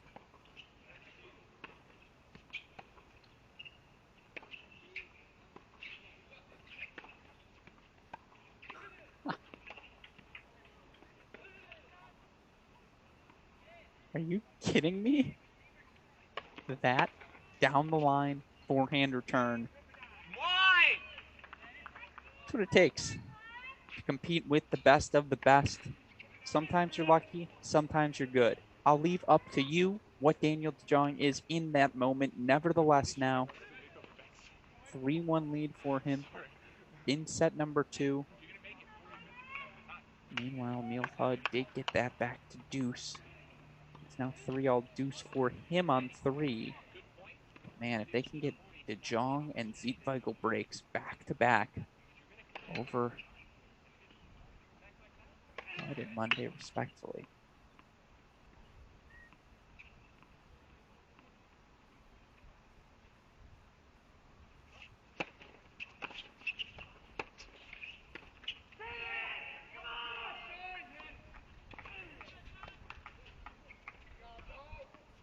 Meanwhile, that noise you heard. Matsui finally making his move as the talented freshman for Tennessee at 2. Was down 6-1, 4-1 before a good swing of games. Gets a hold and a break. Now back on serve in the second set on 2. Meanwhile, it's 4-1, 34, the lead belonging to Mark Wallner in the second set after he dropped his first. That's Gonzaga transfer? Don't remember where he came from, but oh no, not Gonzaga transfer. He was there last year. Pietro Fillion. Excuse me.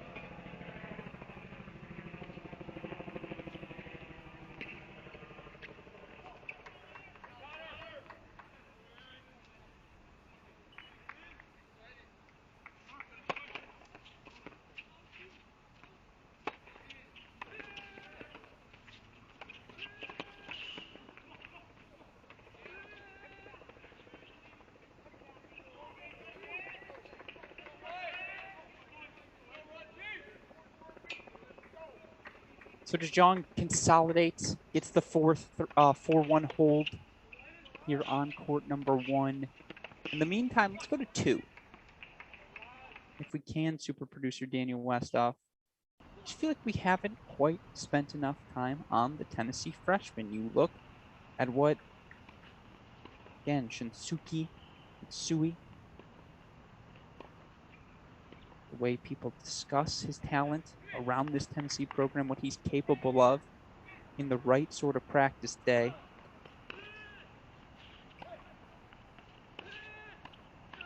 Career ITF World Junior ranking 6th.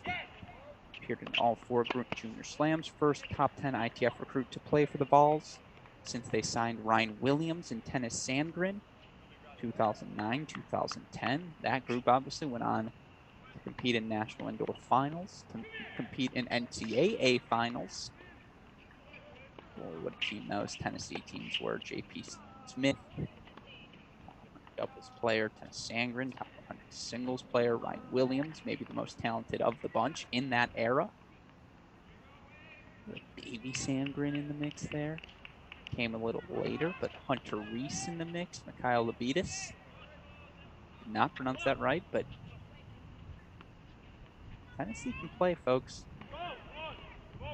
Say Chris Woodruff, Paul Anacone. You want to go back a little further? It's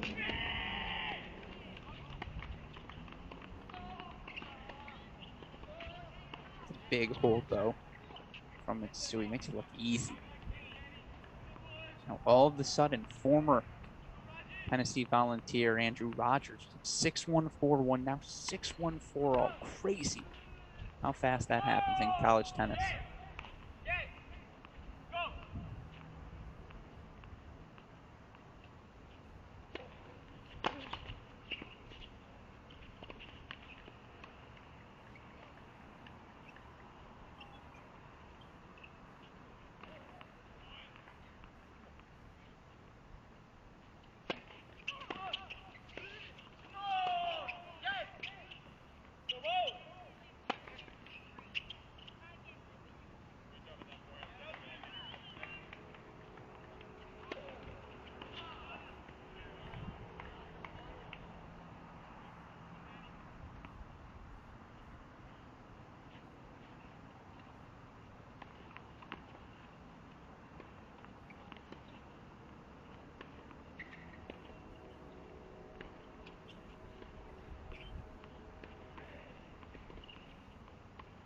Ooh.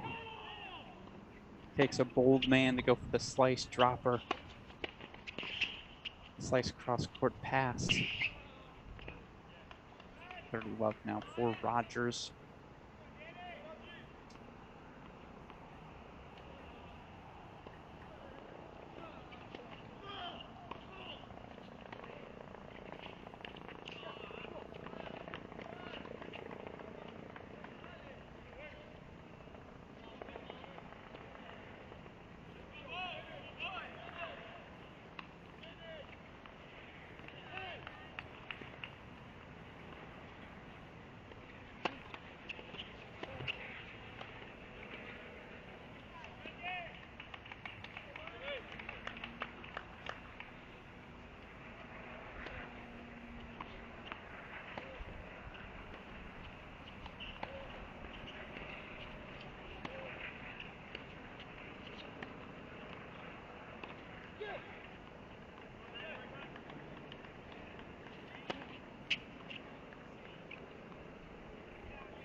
Big hold for the confidence of Andrew Rogers. Stays out in front, 6-1, 5-4 here on court number 2. Now, in the meantime, let's go to court 4, if we can, super producer Daniel Westoff, because it will become very indicative of where this match goes from here. Mark Wallner drops the first set, 6-2, to his opponent today from Pepperdine. Pietro Felon, sophomore out of Milan. Now, Wallner up 5-2. He's one hold away from setting us into a third. Why is that an informative moment for us? Because we'll learn. Are we playing third set breakers? Are we going to full third sets here today? If I had to guess, I'm going to guess they're going to try and play a full third, particularly on a court where when there's still 5 other courts going on.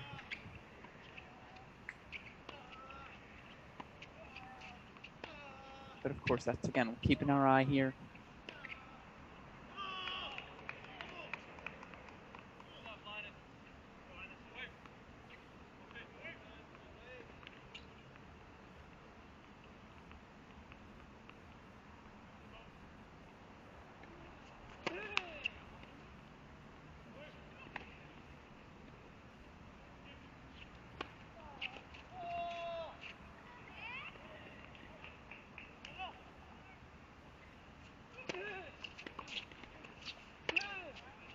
Oh.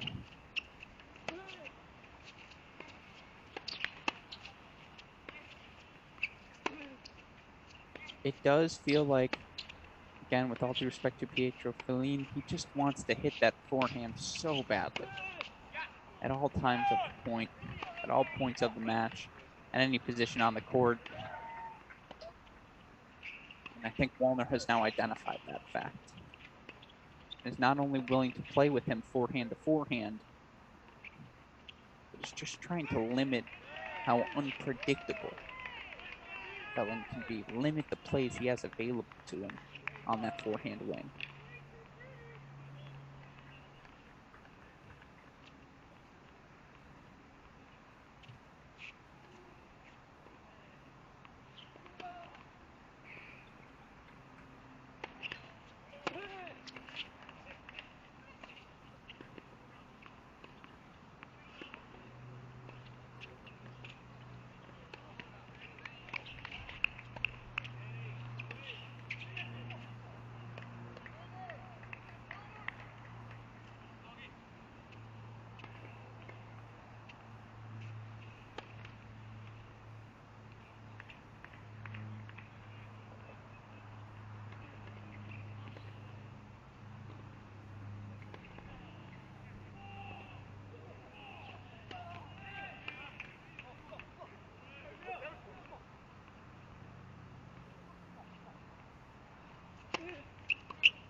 Interesting. So again, no hesitation from Pietro there, going big on that down the line ball.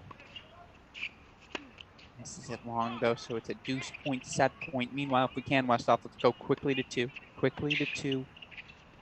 Where right now, Andrew Rogers, chance for a little bit of revenge, and that's why I want to get this match point. It's not revenge. That's not the right word. That's not fair. But it's always nice to come back to your home turf and get a victory. Rogers the chance to do that right now. Up 6-1, 5-4, 15-40 in this Matsui service game, a return game. Service game, there it is.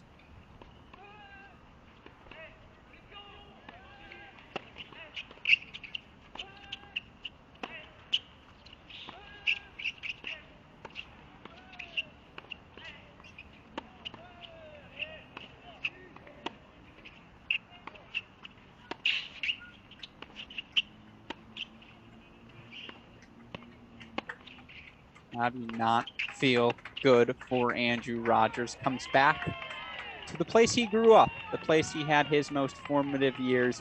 You see the love there between he and Harper. Teammates, friends. And again, for Rogers, it had more to do with graduate school plans, getting to film school, than anything with leaving this Tennessee program.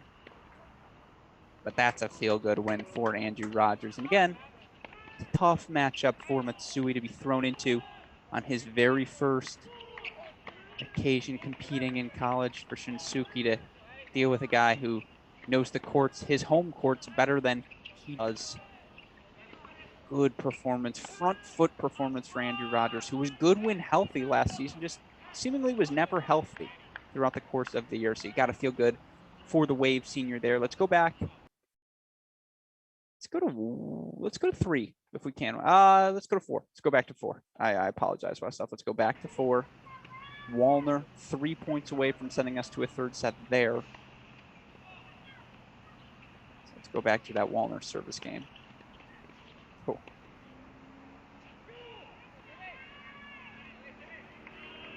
Very nice backhand pass from Pietro Fellini.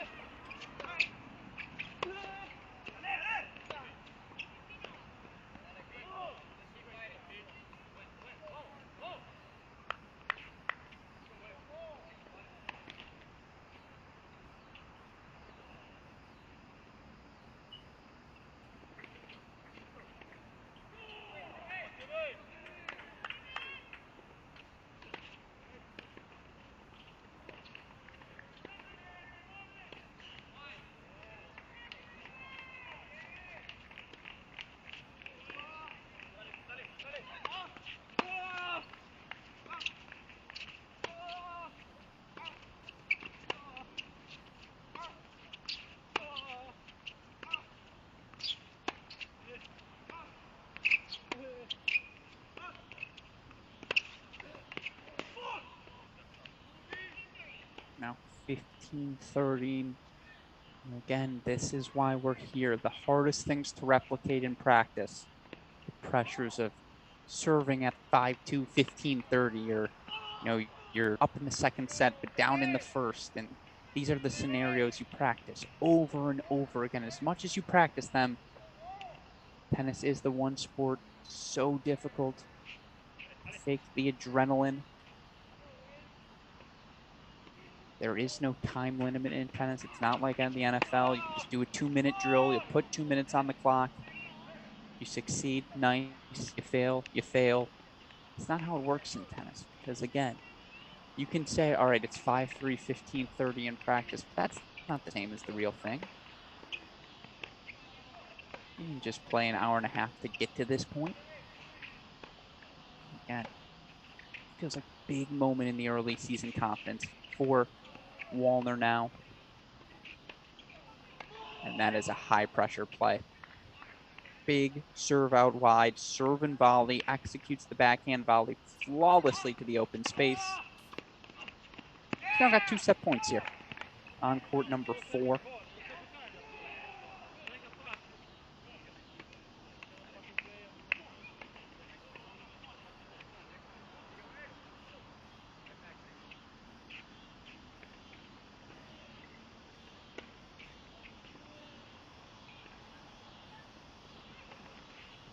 It's a set to Wallner. Oh, and the racket goes flying from Pietro Fellini. So they split on 4. Meanwhile, Emil Hudd ends up closing out a 6-1, 6-4 win on 3. Let's go to 1 if we can, West. Off court 1. We're right now. Daniel DeJong serving. Send us to a third. Now comes decision time, by the way. We playing third set breakers. We playing full thirds.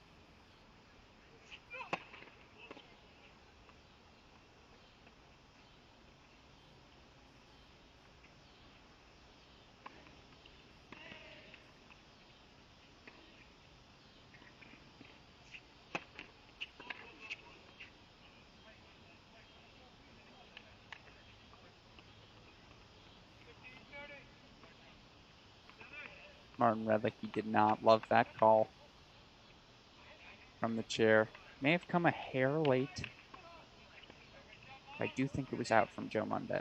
From on the serve, excuse me, from DeJong.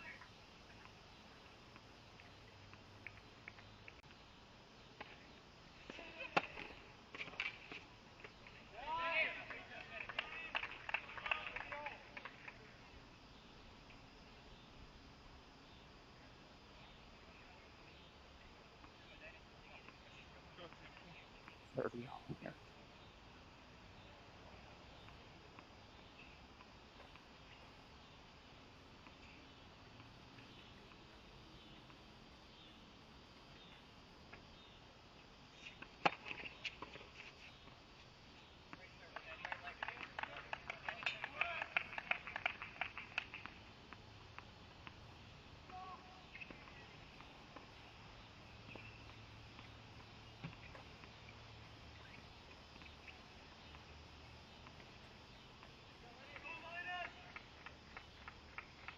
That's just good serving from Daniel DeJong down the home stretch. He sends us to a third set here on court number 1. Meanwhile, looking up the board, up and down the board, 2 matches off court. It was a straight set win for Pepperdine's Andrew Rogers in his homecoming here in Knoxville for Rogers. 6-1, 6-4 victory over freshman Matsui for Tennessee. Meanwhile, on court number 3 was All-Emil Hudd, Oklahoma State transfer, looking awfully comfortable in Tennessee orange. He knocks off Tim Zeitvogel, 6-1, 6-4. Got 2 matches already heading to a third set. Feline, taking on Mark Wallner. First set went to the Pepperdine player, Feline, 6-2. Second set, Wallner, 6-3. Meanwhile, on court 1, it was the first set to Tennessee's Joe Monday. He earned a 7-5 decision for set number 2. It was Daniel DeJong, 6-3. Send us to the third. And then, of course, we've got the actions on the outer courts, courts 5 and 6. If we can, let's go to 5 for now, Westhoff. Let's go to court 5. Right now, you see the freshman, Connor Gannon, pride of Ireland, far more so than associate head coach James Mackay.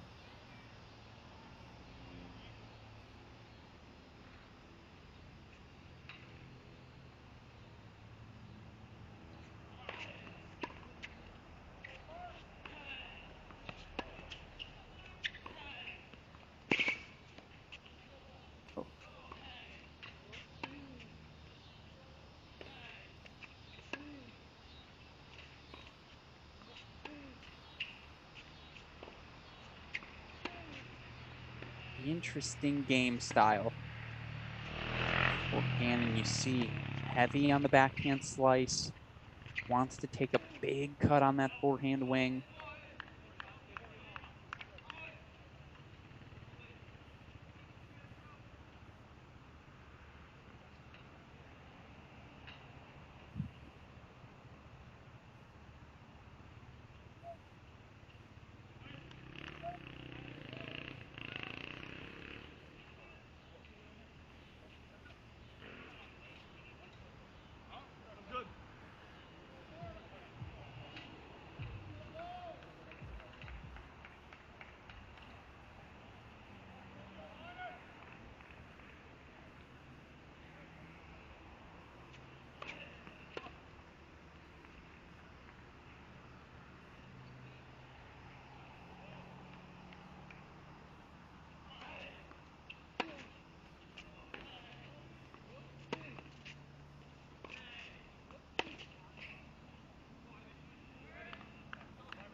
Another backhand slice error for Connor Gannon, and that's clearly the wing. I mean, he looks awfully comfortable hitting that forehand on the move, inside in, inside out, cross court, down the line. But of course, you need to be more dynamic than that. Hope to keep your spot in the lineup at this level in college tennis.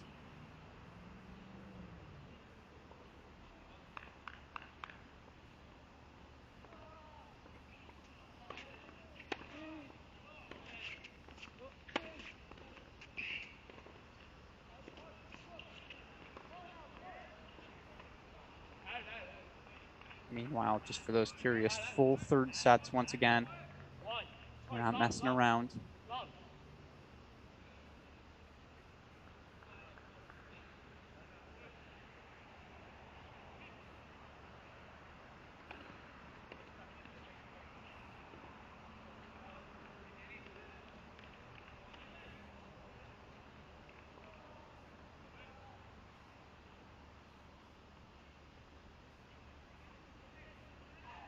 It's a really good hold for Hadigian. And just making it look easy.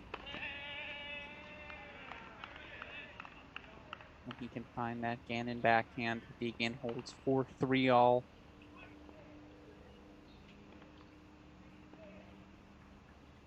In the meantime, let's go to court 6, if we can, Westoff. And we're at the home stretch of these two second sets. Third set's just starting on 1 and 4. We've got plenty of time to get back to those, but how about the performance today?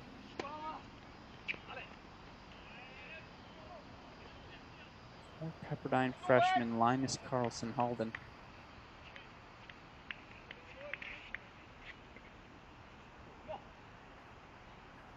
Freshman out of Stockholm, Sweden. Lefty.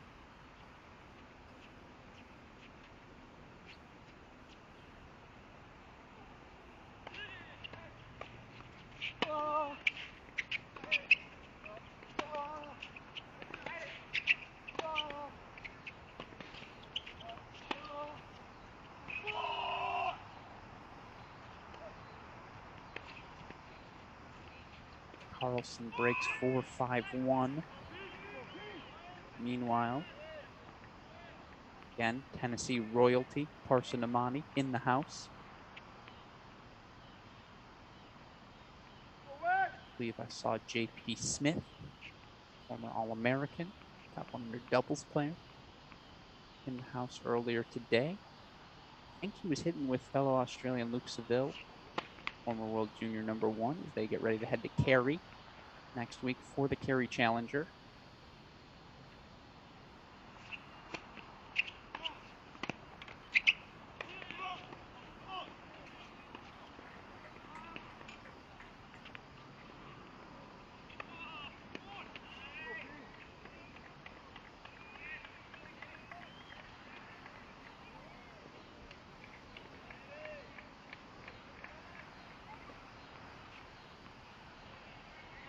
Oh no, not this again.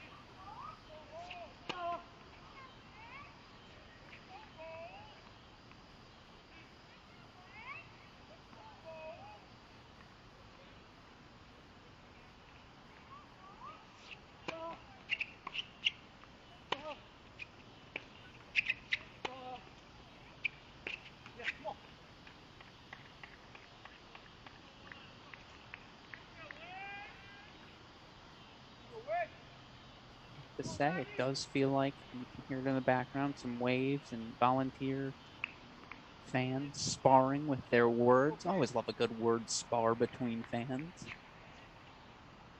But all the momentum right now is with Pepperdine. DeJong just went up a break 1-love in the third set.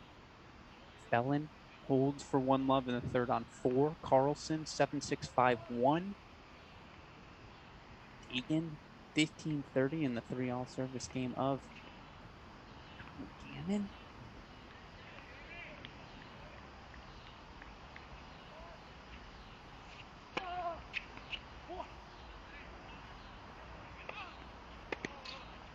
Again here on 6, 2 points away is the freshman, former top 125 junior in the world, Linus Carlson Halden.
There it is. That's a super, super impressive first victory for the freshman, Linus Carlson Halden. He gets the win over junior Angel Diaz, 7-6-6-1. Diaz not pleased with his performance today. And of course, for all of these players competing, outside of Walton, he's going to be in the lineup. Monday's going to be in the lineup. You can probably bet on Prada being in the lineup. Outside of that, Hud, he's probably in. Sui, Walner, Diaz, Gannon, Harper. It's a lot to figure out for the singles lineup for this Tennessee team.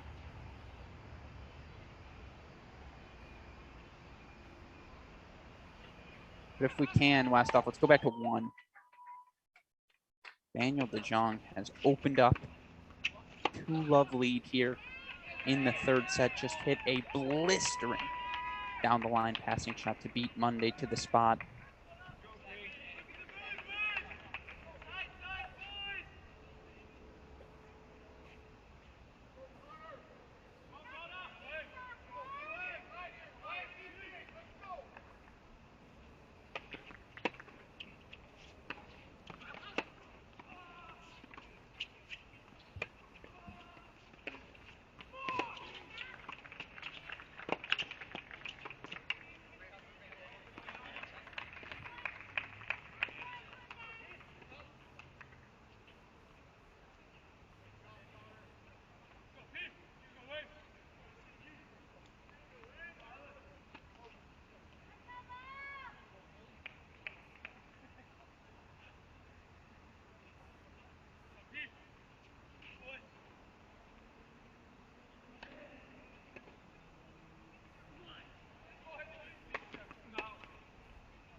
It's been so fascinating to watch 2-time NCAA doubles champion in 2016 and 18, as I learned, not consecutive, 16, 18, Mackey, Evan Zhu. And of course, I'm referring to volunteer assistant coach Martin Redlicki, who has been in the ear of Daniel DeJong from the start of this match. He's pointing to his head quite frequently of late to DeJong as if to say, stay on. Stay mentally locked in, Daniel, because you've got this match.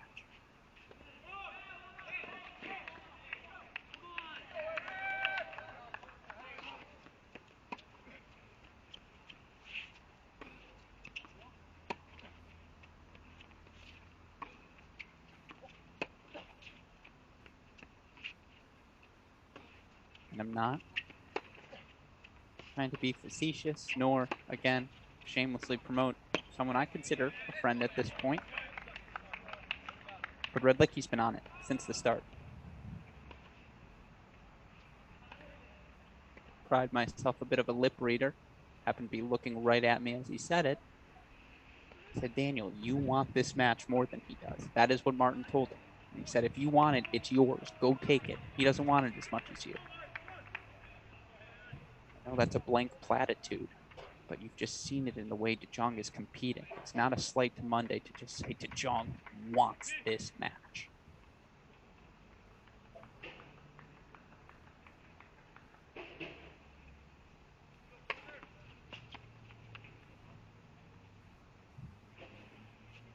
Yeah. And he's just feeling it now. Finds the corner on the return. And all of the sudden,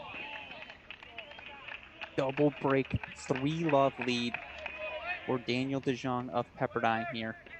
Meanwhile, you see Red Lake saying, attack that backhand with pace. If you do, you'll draw the error. See senior Pat Harper sitting with his sophomore, but of course in their relationship, Monday will always be Harper's freshman. Talking through, saying stay calm, stay focused. This is what the fall is for, working through these issues. Meanwhile, if we can, let's go to 5. Let's go to 5 right now if we can, Westhoff. It is worth noting, Pietro Felon, quick 2-love lead, up a break, on court 4 over Wallner. Meanwhile, it's 4-on-5. Actually, if we can, let's go to 4. That's on me, Westhoff. I apologize. Don't get mad at me. Let's go to 4 right now because it's a break point chance for Mark Wallner to get us back on serve. And again, for Pepperdine right now, they're in a position, and it doesn't matter. It's not a dual match. There's no team implications moving towards the dual match season. But Pepperdine could very well find themselves in a position when, let's think, 1, 2, 3, 4, 5 singles matches?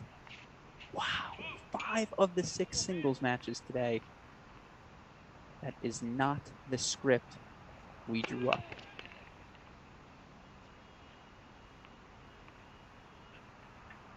That's money. From Felon, dips that back, that forehand pass cross court, draws the volley error. Deuce point coming up. And again, yes, Pepperdine could win 5 of these 6 singles matches. No long-term implications. There's no Walton on the court today for Tennessee. There's no Prada. I don't have a healthy Harper either.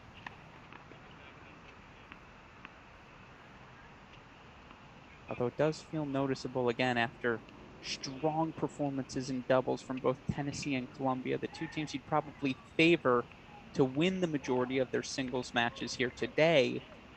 It's the flip side, the exact reverse. After losing doubles, the extra motivation for Kentucky, the extra motivation for Pepperdine. They come out swinging.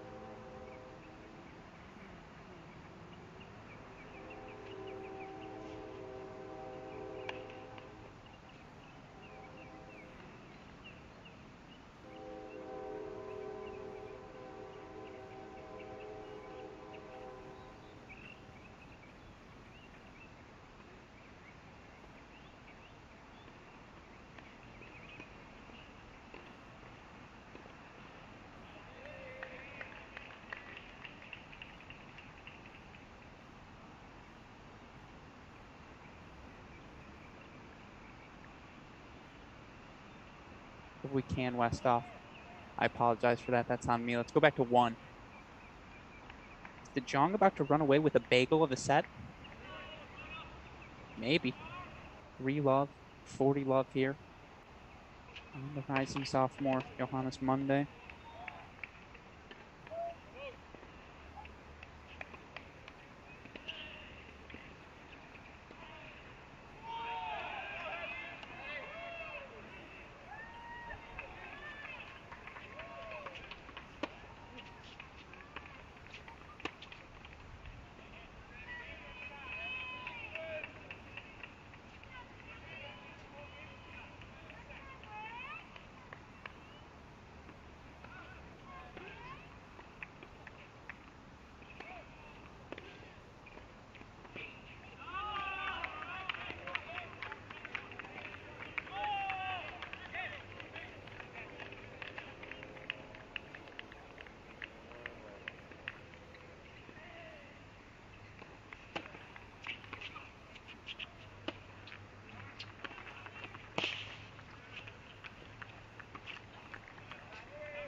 Monday, serious jeopardy here on court one.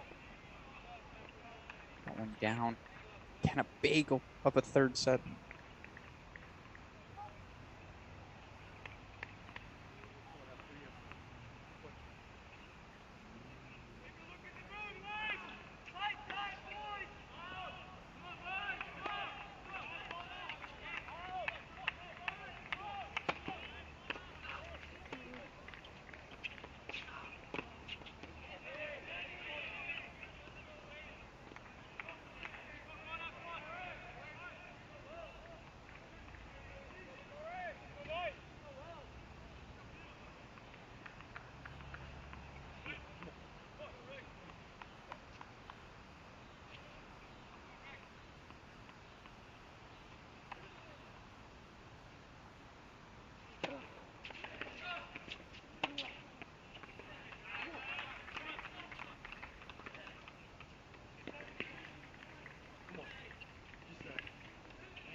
Big second serve coming again.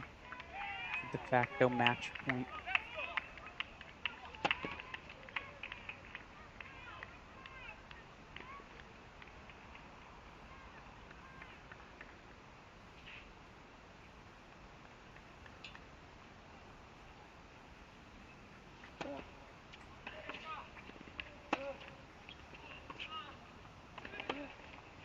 Martin giving his player De Jong, you're reading him like a book.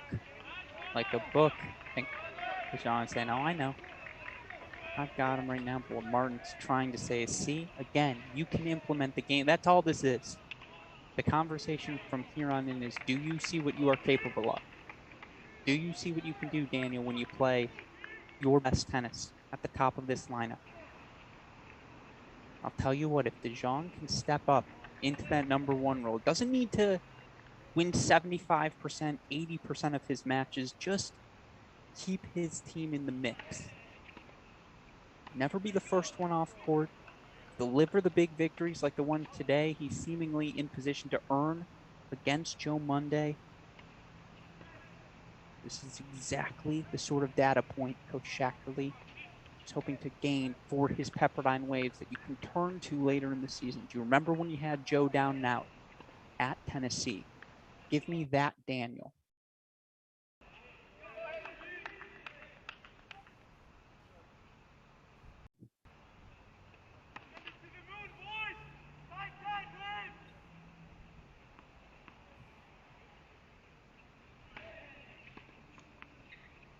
Oh, can we go to 5 quickly, West? No need. No need. Hadigian delivering singles win number 4 for the Waves here. Excuse me, number 3. 7-5-6-4 win over freshman Connor Gannon, who I liked, I have to say. Didn't love. Still needs some work on that backhand. Mark just finding his way into these matches physically, but there's a lot to like about the performance from Gannon. And you take a look at the clock, he was out there 2.5 hours competing his tail off from a freshman. That's all you can ask for. Just wait till James and Chris and Ian get their hands on him, teach him how to actually play tennis. But you can't teach someone how to compete. That's an intrinsic thing, and he seems to have that. So certainly that's a good thing moving forward. Let's, if we can, Westhoff, go back to 1. On court 1 right now, Daniel De Jong. Mentioned this at the top for De Jong. Finished the last season. Overall record 9-5 in dual matches, 5-0 at 2 singles, 4-5 at 3. The senior from the Netherlands, going to be counted on to be a leader this year.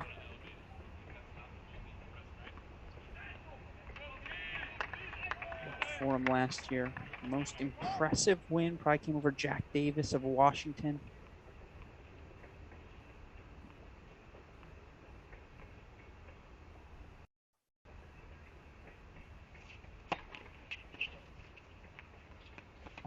3-set match he played last year against Sander Jong. No relation of TCU. Match he lost in 3 sets. You look elsewhere. Oh, I see an Austin DeJulio, brother of former UCLA Joe DeJulia. It's a win for him. It was up in that match against LMU. Losses to Cookerman last year and the Korsgaard of Oklahoma State. And up and down, pretty good results for DeJong, but this would be the one. This would be the biggest of the bunch. 30 all here. It's 2 points away. Meanwhile, it's 3-2 Felon. Pepperdine in the 3rd set on court 4. Ooh.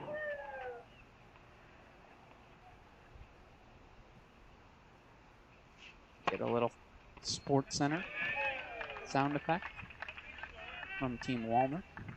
Team Rogers, excuse me, made the trip. Watch Andrew play.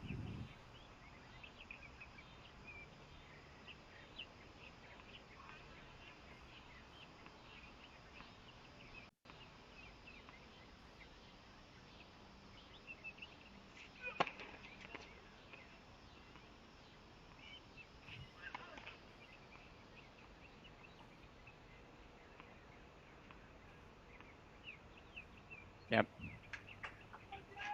There it is.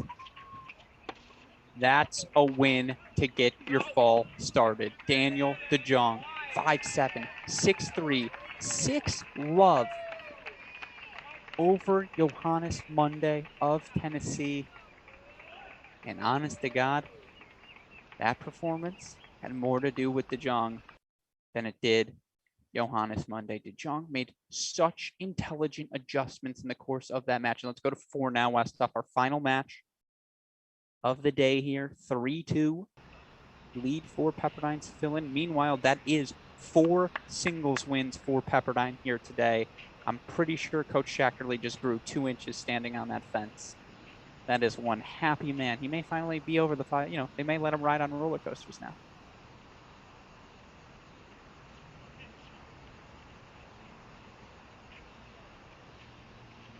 It's a great day of tennis for Pepperdine. It's a great way to start your season.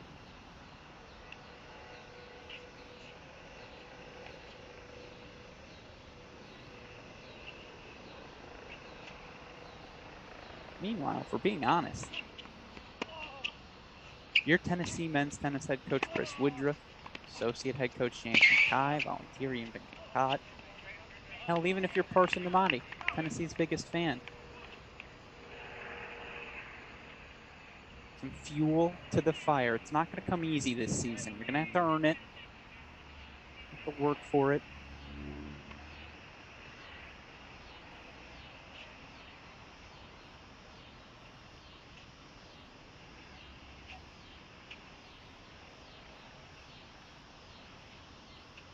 And again, the absences today, of course, are noted.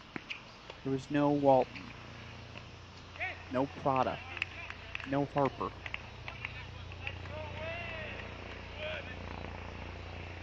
Even then, 3-set losses for you from Monday. From perhaps a Walner, but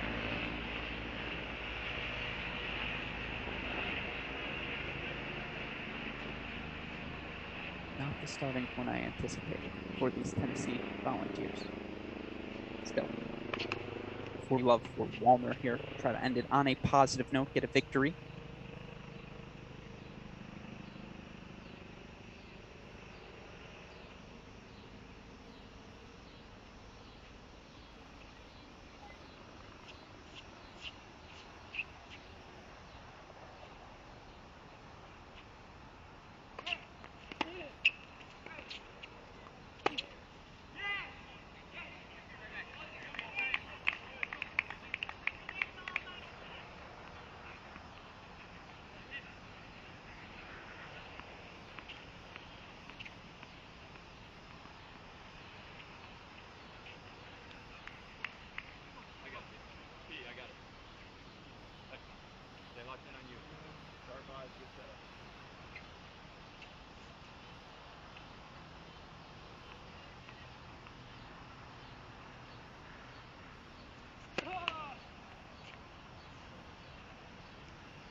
Some that 40 love here.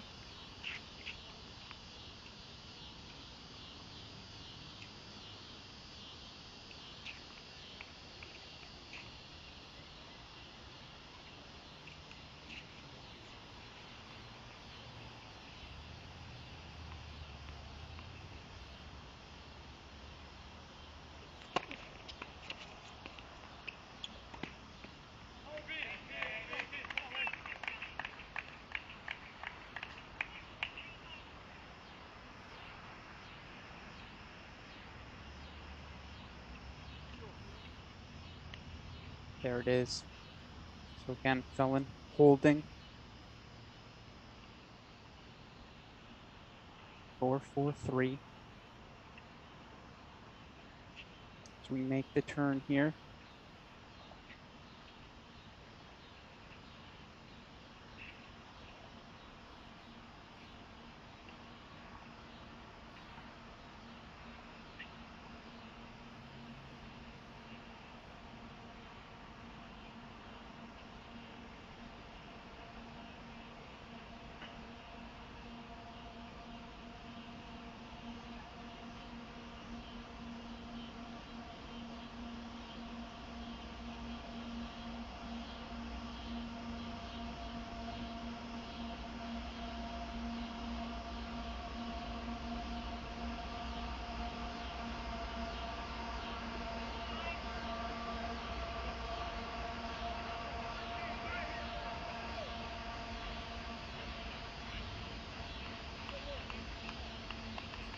Four, 3 here.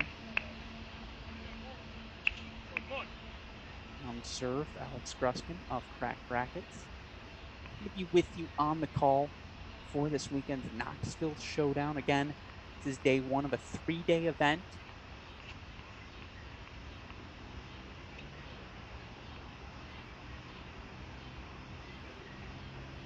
Three of these teams going to play, oh, four of these teams, excuse me, going to play one another.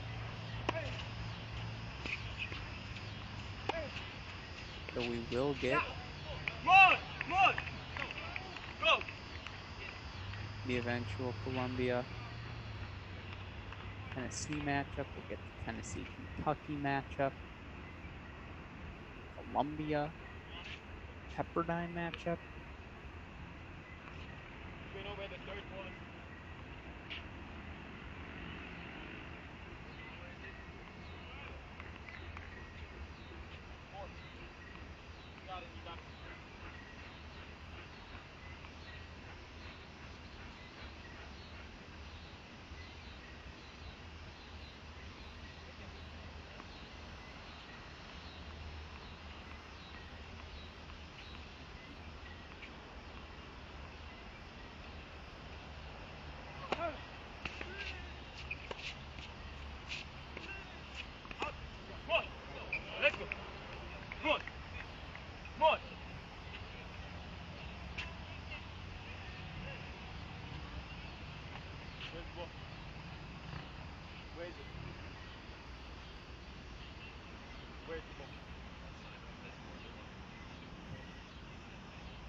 You getting a time violation? What's the deal here?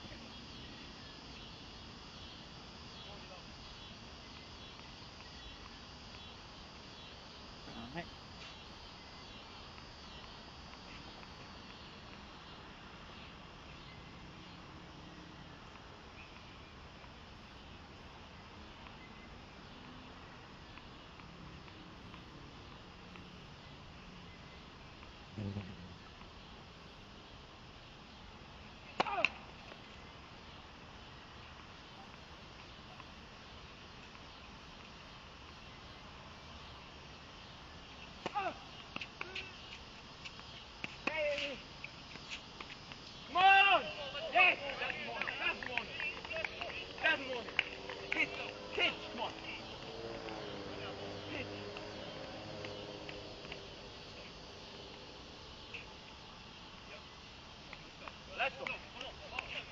Right here, no. Right here, coach. Right here. Come on.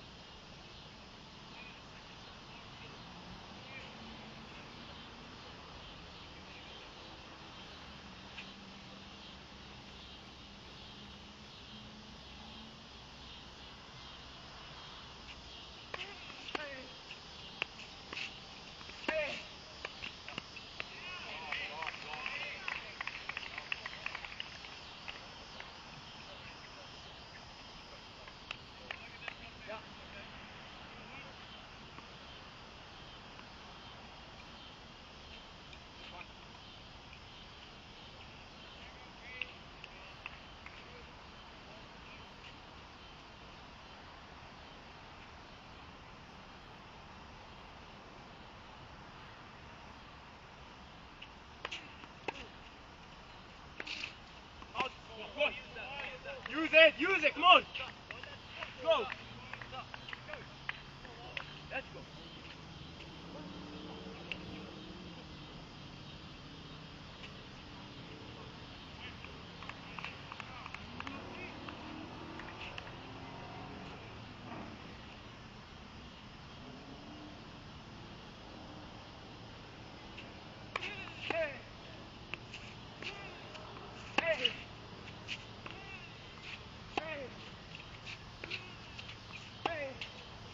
Just confident right now.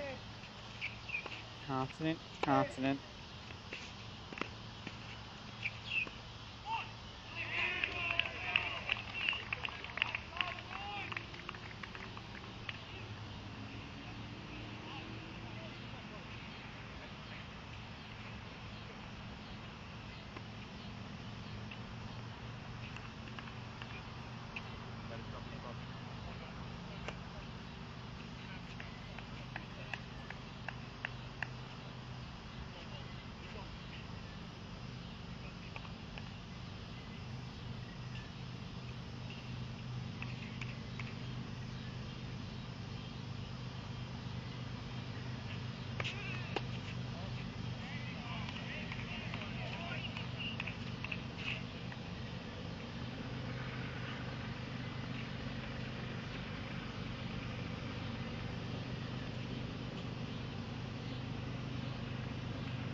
Felon holds 5-4. I apologize for the lack of commentary, just trying to work everything out for our post-match interviews, trying to get you all some content so you can hear from the most notable players, performers of today's matches. I imagine our conversations today are going to be predominantly with Pepperdine team. I believe we're going to try and speak with Coach Shackling, try and talk to, see if we can't get Daniel DeChong up here, see if we can't get freshman Carlson as well.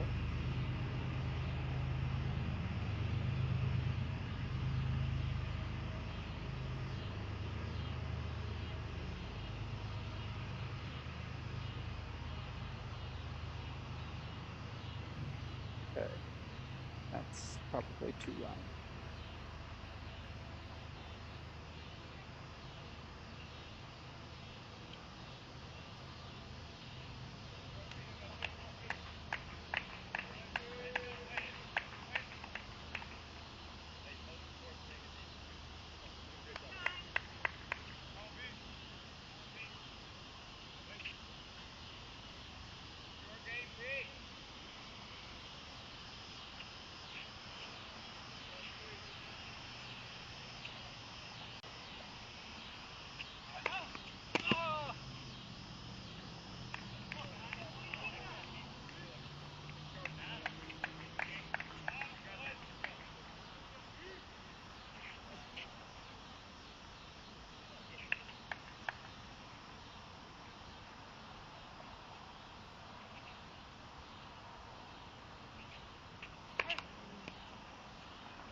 You do love to see this from Walner, the graduate student.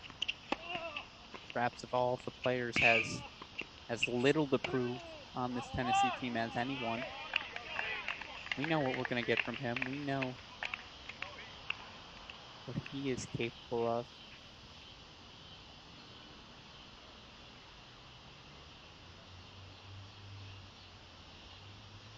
Good to see him again, bringing his best stuff.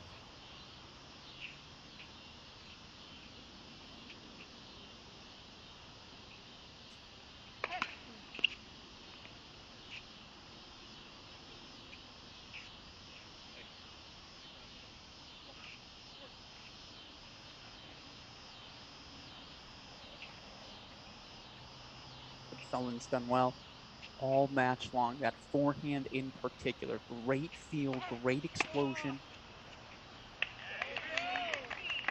Still 30-15 though for Wallner, who again has been excellent on his front foot.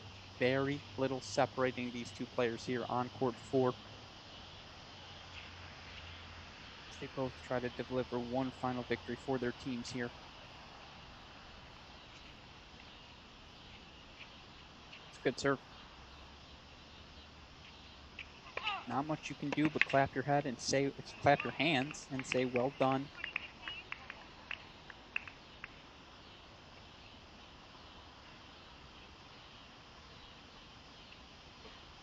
(40-15) now.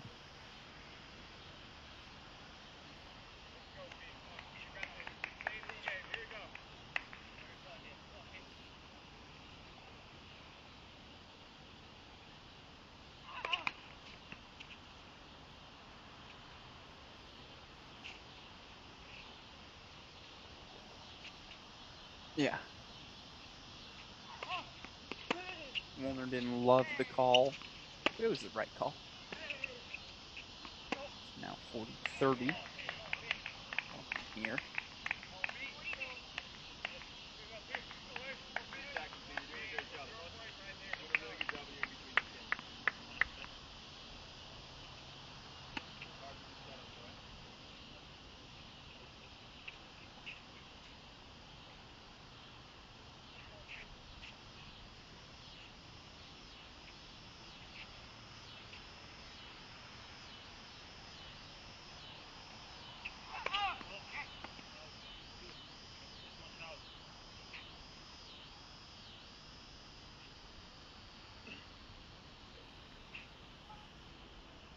It's a big hold from Andrew Rogers.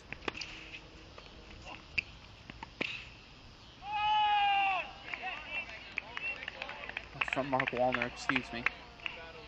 There's two people I confuse on this team. It's Wallner and Rogers, and it's Harper and Walton. I don't think I've ever gotten either of their names right on the first try. I was very lucky today. Harper was coming up to me. It was a quick guess. He had a hat on. So used to seeing both he and Walton with their hats on. He didn't have his racket, so I was like, oh no. Is it Wilson? Is it Babylon? So I was like, hey, Pat. And he said, yep, that's me.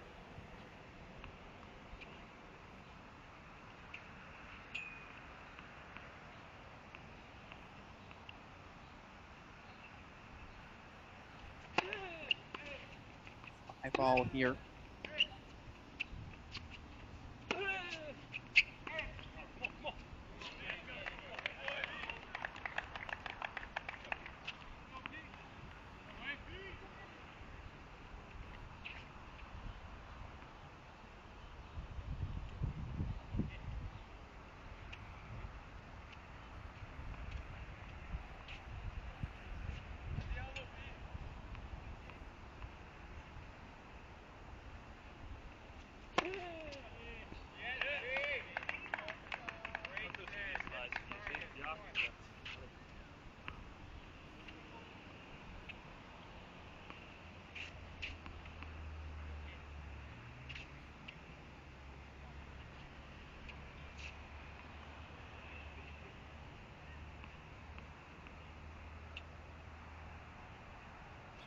Beautiful calmness right now in the air here in Knoxville. Feels like the return of fall.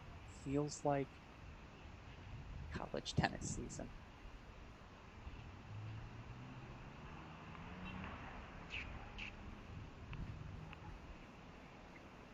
I've been holding it in all day, folks. He is really Felon himself right now.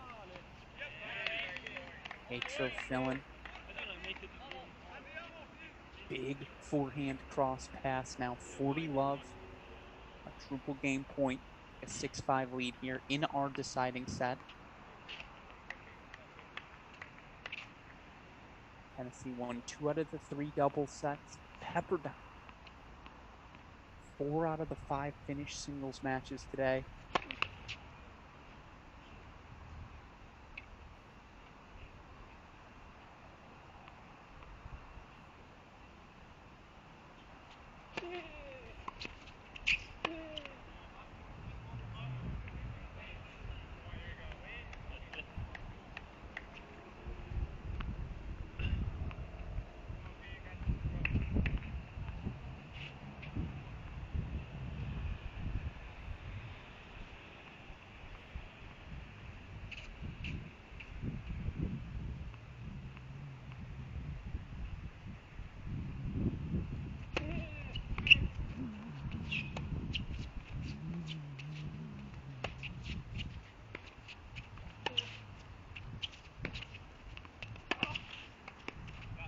Now 40-30. Nice approach. The combo there from Mark Wallner, graduate student, and part of that nucleus. He, Walton, Harper, honestly, Rogers accomplished so much together here at Tennessee.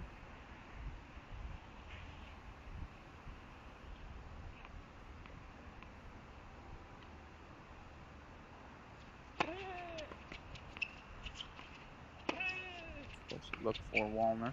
Started his career at Temple University. Transferred over to junior 2019, 2020, so third year here with the program.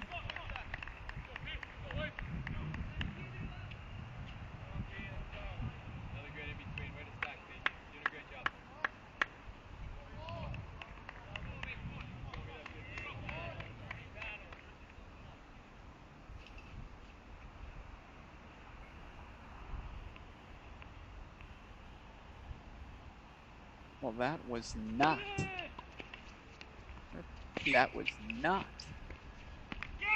direction I saw that game going, but all of the sudden, it is your graduate senior, 5th year, veteran, has seen it all, no quit attitude.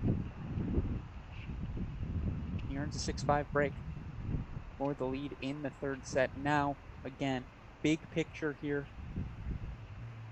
Not the biggest implications of this event moving forward. You're not going to see the team rankings impacted. You're not going to see, but you will see the individual rankings impacted, but it's not going to change too many perceptions of all of these programs across the country, particularly given, again, some absences for both teams right now. But, I mean, man, if you have watched this all day today and your takeaway isn't, oh boy, this Pepperdine team can play, I don't really know what to tell you. I mean, you look for Pepperdine last season, 16-7. It's not as though they had a poor year last year, and you look for them. Avoided the Michigan L in the kickoff weekend when Michigan unfortunately had to cancel the rest of that kickoff weekend due to a pause in athletics at that time. But you look for them last season, win over Oklahoma State at home, a win at USC 4-3. Washington, SMU. Second round loss to USC 4-2, but that was another frisky match against the Trojans. Put a bunch of fun ones throughout the course of the year. Meanwhile, it's a fun serve and volley from Mark Wallner. Puts that backhand away. 7 points away from taking the match.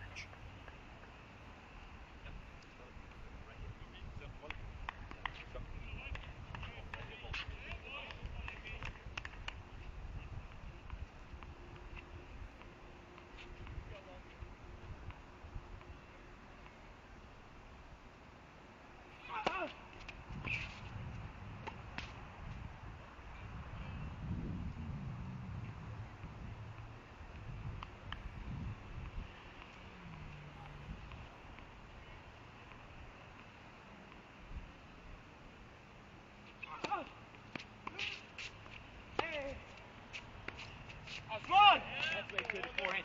Way to the forehand. Come on. Yes.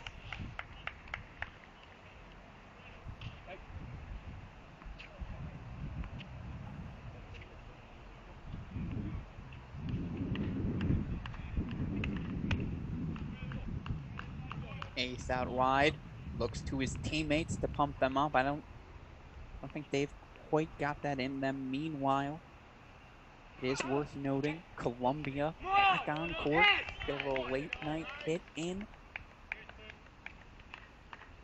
Of course, as I mentioned, when they were playing earlier today for this Columbia team, their first day of practice was Tuesday. They've been together for 4 days as a team. Their first 4 days in over a year and a half. So, of course, they're going to milk every ounce of this practice time now that they can. You see, of course,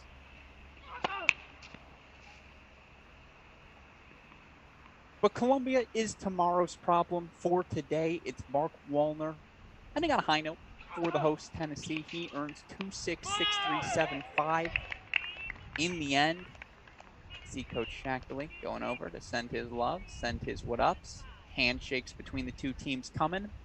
But I have to say, what a performance from the Pepperdine Waves. If you did not treat them seriously, not only as a West Coast Conference contender, as they always are, but team that's going to be in the mix. I don't know about Sweet 16. I don't know about Elite 8. I know this. I am looking forward to seeing this Pepperdine team compete in 2022.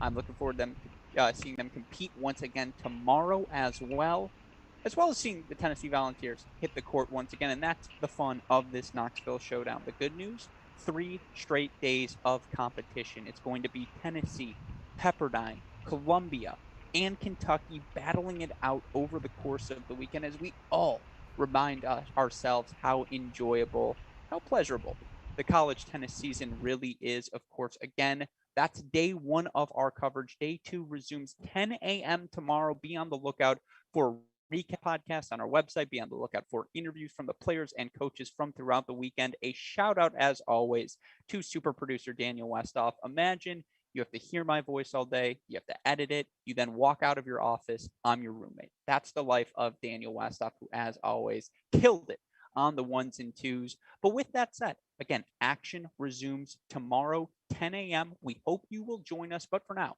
I'm your host, Alex Gruskin. You've been watching the 2021 Knoxville Showdown.